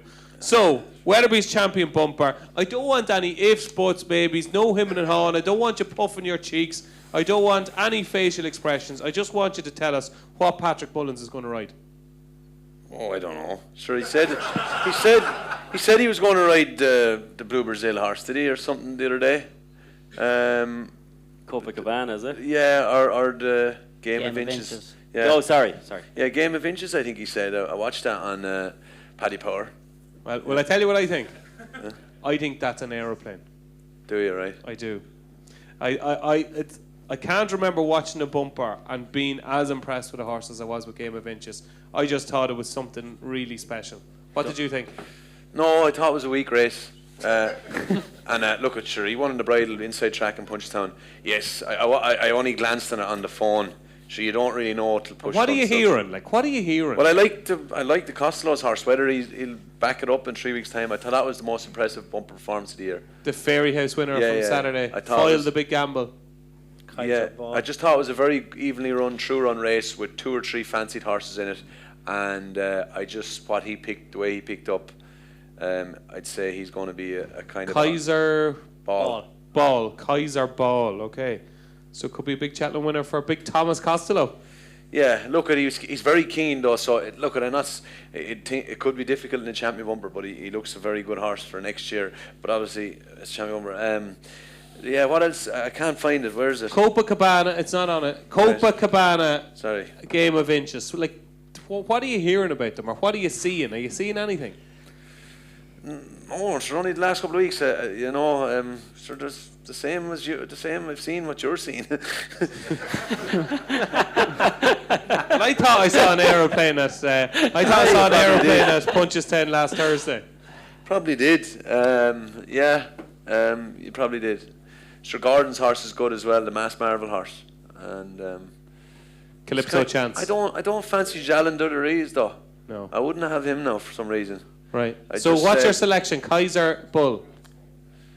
I would give him a strong chance if he settles. Yeah. Tony Keenan, are you a bumper man? Most of the time, not that strong in this race. I'd like Calypso's chance a little bit. Yeah. Would you? Yeah. I just think he's drifted out a bit now to a price, and you probably get 4 places in the day and can back him each way. He's already done it in well-run races, 2 well-run races. So, that's what champion bumper is. And I would have a lot of time actually for that horse that Mikey mentions that won on Saturday, Kaiser Ball. I thought he was impressive in a kind of a solid kind of way because it was a well-run race with horses with form in it. Yeah. Okay, Darragh, anything you like in the bumper? Yeah, I thought the Costello's horse was very good the other day, and a filly that I thought was impressive in Gorn there. I think Willie has her now, Aqua Force. Yes. She won in Gorn Park a couple of weeks ago by like 28 lengths or something. Mightn't have been a muddling race or all the rest of it, but I thought this one just turned in and just took off and kept going. Whether there were donkeys behind her or what, I don't know, but she beat him impressively anyway. And, I think JP McManus is after purchasing her, so, they obviously liked her as well. You see her now. He didn't just buy her, he purchased her. Whatever he did. Whatever about Mullins himself training a horse that has ran in the last 3 or 4 weeks, right? I wouldn't like her because it was with another man. And it's John Mullins. I think Mullins likes condition them a bit, have a bit of time with them now. I wonder would she even run? Yeah. I wonder if your man ever trained a winner and JP's never moved a horse who was training her the first day. Don't be asking questions like that. Don't be asking questions like that now. She's with Willie now in the green and gold. Who was training her? No, I'm only joking. Like, obviously your man. No, not with that man. Yeah, Mr. Gunn, fair play to him. So that is Aqua Force. Darragh gives a shout out to very impressive at Gorham Park. You like anything in the bumper, Stephen? No opinion, do you? No opinion. Nothing for you? Nope. Well, I think Game of Inches. I think we're going to be back here next year and we're going to be talking about a special horse in Game of Inches. Hunter's Chase. Right, Diarmuid. No. Steve-O, no. Darragh, no. The Hunter's Chase, there was, sure, Emmett's horse, I suppose. It's on the line. It's on the line, yeah. He's turned a bit moody, hasn't he? I was disappointed with him in Ace. You know, he was... Derek, like, obviously is masterful on him a couple of days. Even last year, and I was disappointed he didn't win at Cheltenham last year. You know, he came to win, and I was disappointed the other horse passed him out. I do like Sam Curling's mare if there's an ease in the ground. Angel's Dawn. Yeah. She's a good mare. She's won at the festival before. You know, she's 2 from 2 in points, and she's been trained for the race. So I think she's a good chance in this year. Okay, Mikey, for you, Hunter's Chase, though? I've no opinion. Tony Keenan, before we leave the Hunter's Chase, there's a few people in life that I genuinely think are absolute geniuses, as we'd say tonight, or genies. All three of them tell me that Will It Go Ahead is an absolute good thing in the Hunter's Chase. There are 2 of them who cannot even contemplate defeat for Will It Go Ahead, one of them said to me, this horse jumps like Sprinter Sacra for Sean Doyle, right? Well, Will It Go Ahead, I'm told, is going to be a massive plunge, will go off favoured and will win. That's what my men that I trust tell me. What do you make of Will It Go Ahead? If you told me Henry Cecil was training it, I believe you. I've never heard of the horse. Who trains it? Sean Doyle. That's good. Sean Doyle. I don't pass any marks in those races. Okay. Jen, it'll be more interesting now. Who are the 3 men that you respect more than anyone? One of them is Johnny Deneen, and then there's 2 others that I can't. You can't. A good journalist. A good journalist never reveals their sources, and I don't either. Okay, so that is the Hunter's Chase. Now we're on to Handicap Fancies. Now here we go. Now Tony Keenan, right? First of all, handicap hurdlers there. Oh, handicap hurdlers, sorry, yeah. Handicap hurdlers. We're going to go handicap hurdlers first and then handicap chasers, okay? So, Tony, right, I'm going to give you 5 minutes for this because you're so good, okay? One opinion. So, one opinion. One. I've only had one bet, so I'll tell you the horse I've backed. That's all right, okay. The horse I've backed is, there's horses in the Coral Cup and the Martin Pipe. I don't think it's much chance of getting into the Coral Cup because it's, what number, 75 on the list for the Coral Cup and number 53 for the Martin Pipe. Blaze the Way, Mike Mullins. Now, Blaze the Way. Yeah, so obviously this crack with the 5 hurdle runs is screwing a lot of potential plots and maybe making the Martin Pipe not the race it was, like you were saying beforehand. You don't see the grade 1 horse in it or even the grade 2 horse in it. They're just not there. Willie Mullins is never running a novice 5 times before Cheltenham. Like, it'd have to be a summer horse. You know, probably it's just not happening. So you're looking maybe for something different. This horse kind of started out running and graded novices a bit and couldn't jump. But since they've kind of gone up a little bit in trip, the jumping has kind of tidied up. Won a Navan handicap hurdle there at the meeting before December over 3 really well. Now I thought things gone wrong, kind of got shuffled back at the wrong time, finished up winning really well. And then it went back to Navan down in trip in the middle of January. I think it just paid for racing too close to the pace. Ran really, really well and just run down Leapy Music of Tara. And that horse that Gavin Cromwell is talking up, the company sergeant. I thought that was a cracking run. Because it's kind of had that couple of handicap runs, it hasn't got hammered by the UK handicap. I think got 4. It's kind of a lot of Irish are getting 6 and 7. I thought that was fair. And I do like a kind of a staying horse in the Martin Pipe. I think over the years, it's rather than 2 milers going up in trip, I think it's horses that are going down in trip or that stay 2.5 well. So I thought Blaze the Way 33 to 1 there had a decent shot in the Martin Pipe. So it's the only handicap bet I've had so far, so I'm not gonna bluff it anymore. Gorgeous. 33 to 1, Blazed away for Tony. Mikey, handicap hurdles. How deep has your research gone into these handicap hurdles? Or has it just begun in the last 30 seconds? The last 30 seconds, but yeah, I've heard nothing on the, you know, I don't know. I was fully expecting you to turn around and go, yeah, I fancy Blazed away. No, I agree with Tony. I do. Because the 5-runner thing will hamper a lot of Irish horses, so you could see a solid handicapper this year. Yeah, I've really no opinion now. Something might come to me, Dave, though. That's all right. Yeah, if it does, will you let me know? I will. Yeah. Okay, Darragh, handicap hurdles. Any potential rides for yourself in these? Nothing comes to mind. I thought I like Naturally Nimble in the Boodles, Joseph's horse. Connections won it last year. Thought he's been progressive enough, and I'd say this has been the plan for him. And I'd like Tapping to Go on the Martin Pipe. I think I'd give him a good each way chance. Tap on the Go, given a big hike by the British handicapper, but Tap on the Go, yeah, I have to agree with you there. I think he's got a great chance in the Martin Pipe. Stephen Cass, handicap hurdles, anything for us? Just like what you're saying on the exposed ones, I think that will come to the fore. And one I like in the Coral Cup, Park of Kings, has been running really well in good Irish handicap hurdles. He goes for what? Someone say? Sorry, no, I thought I heard. Paul Nolan's horses run really well in Cheltenham as well. Yeah, and I like his form is really solid this year. I thought he should have won at Leopardstown the last day in the race. Al Gasparo got first run. Yeah, I don't know if it was a brilliant ride or a brutal ride. It's hard to know. It's somewhere in the tell, middle. yeah. It was almost an amazing That ride. might have been a screaming ride. Had him too far back anyway and closed. So I think the Coral Cup will be made for him. Look, hopefully he'll get in. He's rated 132 and he was second at a really good handicap hurdle. So he's sort of overlooked and he's 33-1 for the Coral Cup. So I think that's a good bet. And the other one I really like now, the Boodles or the Fred Winter is a really tough race, but Out for a Stroll is sort of overlooked. Another Joseph's, if she gets in, she'll be close to bottom. She beat Bacchanalian. Bacchanalian hasn't got his new rating yet, but I presume he'd be somewhere around 140. She beat him fair and square at Limerick. Holy See was fourth that day. He's been eye-catching. He'd be rated 125. She then went to that race that Slurricane won. Total Look was obviously an eye-catcher in third. I think she would have won that. I think they thought she needed to go up a bit more, but she actually got hammered with £7.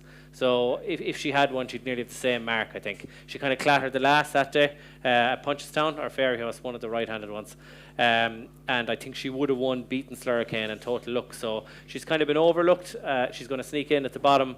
The reason she's overlooked is she's rated 60 on the flat. You know, if she was rated 85, they'd all be talking about her. So maybe she doesn't have the class, but she's a big price. So I'd give her a good squeak. Out for a Stroll.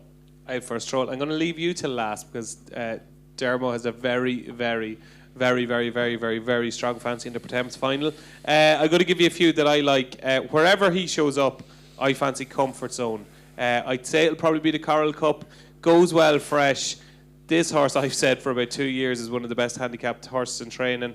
He's 133 in Ireland. I think he's 135 in England. 137 he got. 137. I still think anything under 140 for Comfort Zone is a real strong mark. Won the big handicap at Naas before the end of the flat season.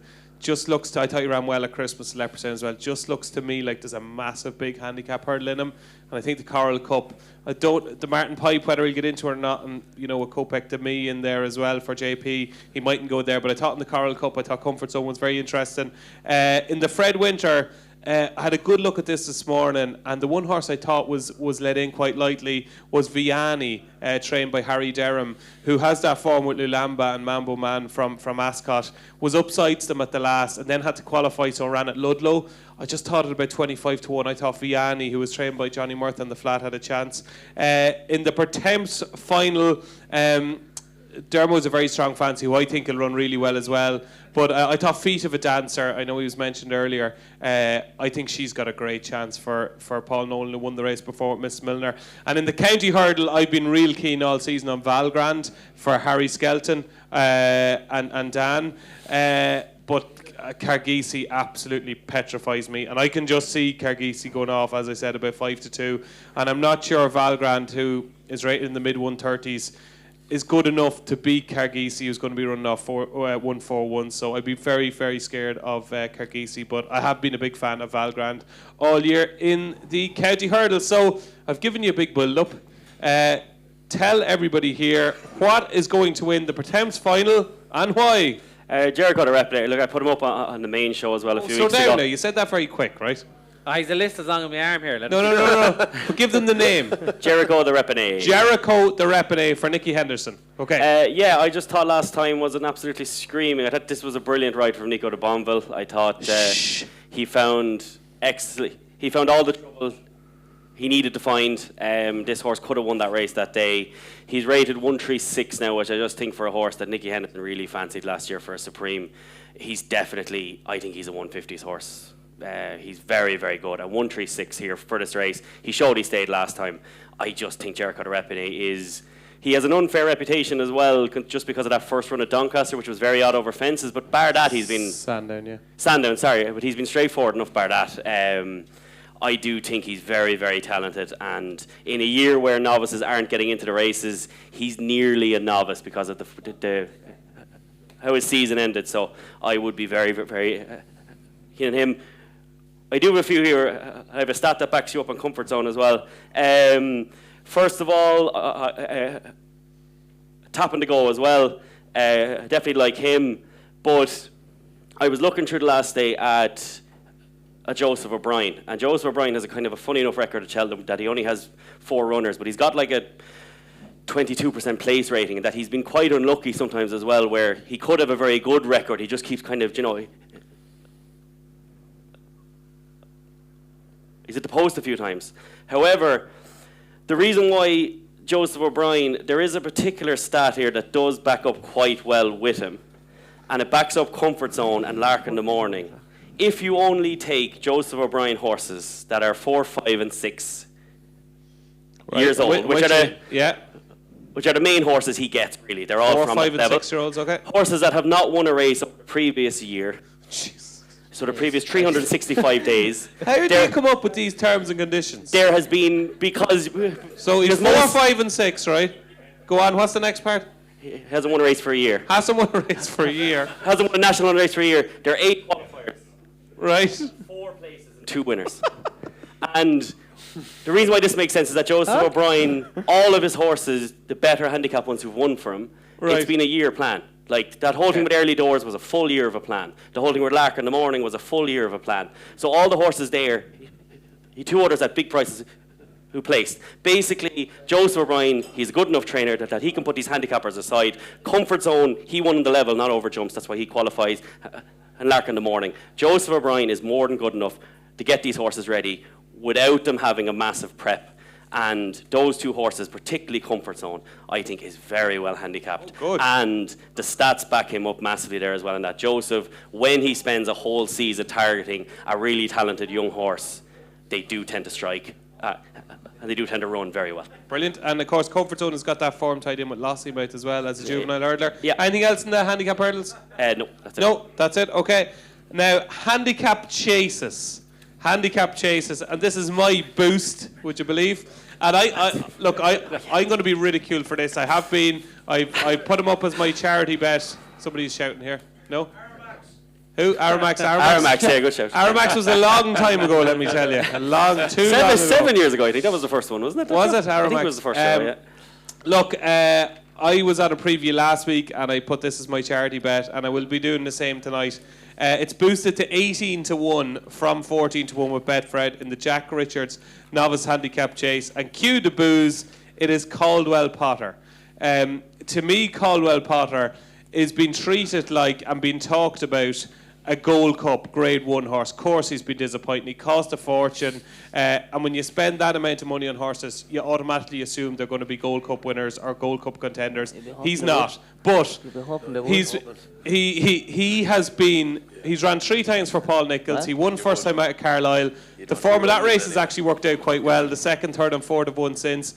Next time he ran against Springwell Bay and Jinko Blue at Cheltenham. And he just made a mistake at the last. He was disappointing, but Paul Nicholls' horse were running terrible at the time, and the ground was too quick for him. And then he goes to Windsor, and he bumps into Gidley Park. A Gidley Park is a type of horse that when you actually... he's had loads of problems, but that one day we saw the real Gidley Park, and the 2 of them were miles clear of personal ambition. And I actually think that run over 2 miles was a really good run over a trip that was far too short for him. He's now running in a novice handicap chase off a mark of 146. And this, for the last few months, certainly not when he got him, but for the last few months, has definitely been the plan for Caldwell Potter. It's a 2nd race on Thursday, so there will be cutting the ground. He has problems with his feet. It's not going to be really quick ground. They're going to water if there is a real dry patch. I think the new course at Cheltenham, Harry Cobden, is golden on the new course at Cheltenham. And everything about this horse just screams this race. And because he's been such a disappointment, that's why he's 18 to 1. I think he's going to go off about 6 or 7 to 1 on the day. And I think off mark of 146, I think he is the bet of the Cheltenham Festival. I'm with Caldwell Potter. He's 18-1 with Betfred, boosted from 14-1 for the Jack Richards Novices Handicap Chase. There's my nonsense. Now you can take over, Diarmuid. I just have the tree here. King of PRS, first of all, I thought was very good last time in the Dan Moore. Gavin Cromwell has this brilliant habit that when his handicappers tend to win, they tend to knock up a sequence some of the time. Talk about Stumptown, it took ages to win, then hasn't stopped since. Horses like this, he's been kind of frustrating, but he's still a young horse. He was very good last time, and he'll run here off 138. He got £1 only, and I think that he's very well handicapped still. Sorry, he's handicapped. There's no young horses who are very well handicapped against him, so I think he'll go very well there. The horse who I think is the best handicapped horse in all the handicap chases is Crebley, who last season was really unlucky when second here in the plate. I do think he will run in the plate. Jaguar, I think, will go for the Jack Richards, and I think Johnny Who will go for the Ultima. He'll slot in here. Last season, he was second. This whole season looks to have been about getting him back here. He's £2 lower. He handles the course. He handles the distance, which is very important. And last season, he just kind of bumped into Shake 'em Up Harry, who was on a really good year. He was just on a flyer. Crebley he just ran a really good race. He kind of pecked 3 out, really unlucky. And I do think that they've been working back from here. I think if there's a really well handicapped horse in the handicap chases, I think it's him. And it's interesting because JP does do that. I remember Le Parisienne ran in the Grand Annual, then came back, and he does early doors on the Martin Pipe. Early is the same doors, thing. yeah. He does tend to try and. So I think this whole season has just been about getting him back there. He's back in £2 lower, and these handicap chases over the shorter distances, having a horse whose experience there is massivly important. So okay, so that's Crebley. What else have you got first in the handicap chases? Last one is Henry's Friend. He's going to run very well in the Ultima, I think. Ben Pauling with his handicap chasers has a 40% place record in his whole career. At Cheltenham, he's brilliant with them. He has been trained for this race since a brilliant win at Newbury around New Year's, and he'll go very well there. Okay, that is Henry's Friend in the Ultima. Steve-O, handicap chases. Yeah, I'll be quick. 2 quick ones. Midnight Our Fred, I hope, goes for the novice handicap chase because I'd like him to use his experience. He's at 8 chase runs. He was 3 times second at Cheltenham last year. Are you going to tell me something? Well, he goes for the Kimura. Does he? 6-1 now, or 7-1, okay. Yeah. Okay, we'll skip over him. And Johnny Who. Well, would you fancy him in the Kimura? You have to have Paddy Power. I just like the angle of the old course with his experience. I think it would suit him more so. Like, his form is really, really good. But look, I just thought that'd be the race for him. Johnny Who. He's favourite for the Kimura now. Yeah, okay. Yeah. I wouldn't like him as much for it because he'd be against more exposed types. Johnny Who, I like. Yes, I like him as well. And you're going to tip him for the wrong race, you know. John Joe O'Neill has won this at Witch of the Lyman, Holywell, Alfie Sharon. He loves lining one up for the Ultima. I think 140 for this fella. He's definitely a good bit better than that. He won at Carlisle on his seasonal debut. His novice hurdle form is really good. Like, he was fourth in a Challow, but he was only beaten 2 lengths. And you had Captain Teague, Look Away, the Jukebox Man. He's a very, very good horse. After he won at Carlisle, he was up to 3 miles at Windsor, and let's just say he wasn't really put into the race. Like, he was schooled around at the back, and they sat up on him after the last. I like him wherever he shows up. Yeah, I just think the Ultima, John Johnny loves the race. Everyone's talking about the change of man. I think Johnny Who would be the horse that would go off favourite, so I'd happily back him. No bet now. I think he'd be half the price. He's maybe 12-1 or so. Yep. I think he'd be half that on the day. Okay, that is Johnny Who in the Ultimate. Darragh, anything for the handicap chases? Johnny Who was one I thought as well. I was in Windsor one day and he caught my eye. I think he's been mapped out for, I'd say, the Ultima as well. Another horse of Joseph's that caught my eye. I'm not sure where he'll go is Jordan's. He's a horse I like as well. Joseph said novice handicap chase for him. Is it? Yeah, a couple of weeks ago. I'd give him a big chance in that. Travels really well. You know, he was ridden to run well in Limerick in that Grade 1 there, and he did, so I think he's one to keep an eye on as well. Brilliant. That is Jordan's. Mikey, handicap chases. Paul Nolan's horse on Pound Darragh, if he sneaks into the Grand Annual there. He'd be big price, he has a chance. On Pound Darragh, so 1 at the Dublin Racing Festival, 1 at Leperson at Christmas. On Pound Darragh in the Grand Annual. And Tony Keenan, handicap chases. Nothing for handicap chases, no. Nothing? No. No, okay. There we go. That is your handicap chases. Now it is time, before we get your questions, so get your questions up here. I'm going to come to you in 2 minutes, okay? It is time for our charity bets. How much are we getting there, Mo? 50 win or 25 each way. 50 win or 25 each way. So I'll kick it off with Caldwell Potter. I'll have 50 quid win at 18 to 1. Caldwell Potter. Hopefully we'll get 950 quid back for our charity. Caldwell Potter in the Jack Richards Novices Limited Handicap Chase. Dermo. I will go 50 win on Jericho de Repine for the Pretemps final. I'll get a price tomorrow off them. I forgot Jericho de Repine, talking around about 8 to 1 hopefully. We'll try and squeeze as much as we can out of them. Okay. Stephen Cass, your charity bet. Because I think it's the most wrong price of the week, I'll go for Argento Boy in the Bartlett. Oh, beat the Lord. Now, Fred's We're are bankrupting Betfred. So there's no point having 50 at fours to win 200 for charity. Sure, you give that yourself. So we'll go for a swing, and sure, we'll see what Fred will give, because they're 20s. In fairness, they're unders, so I'm sure they'll give a bit bigger. Okay, Argento Boy in the Albert Bartlett. Well, that will be front page stuff if that comes up.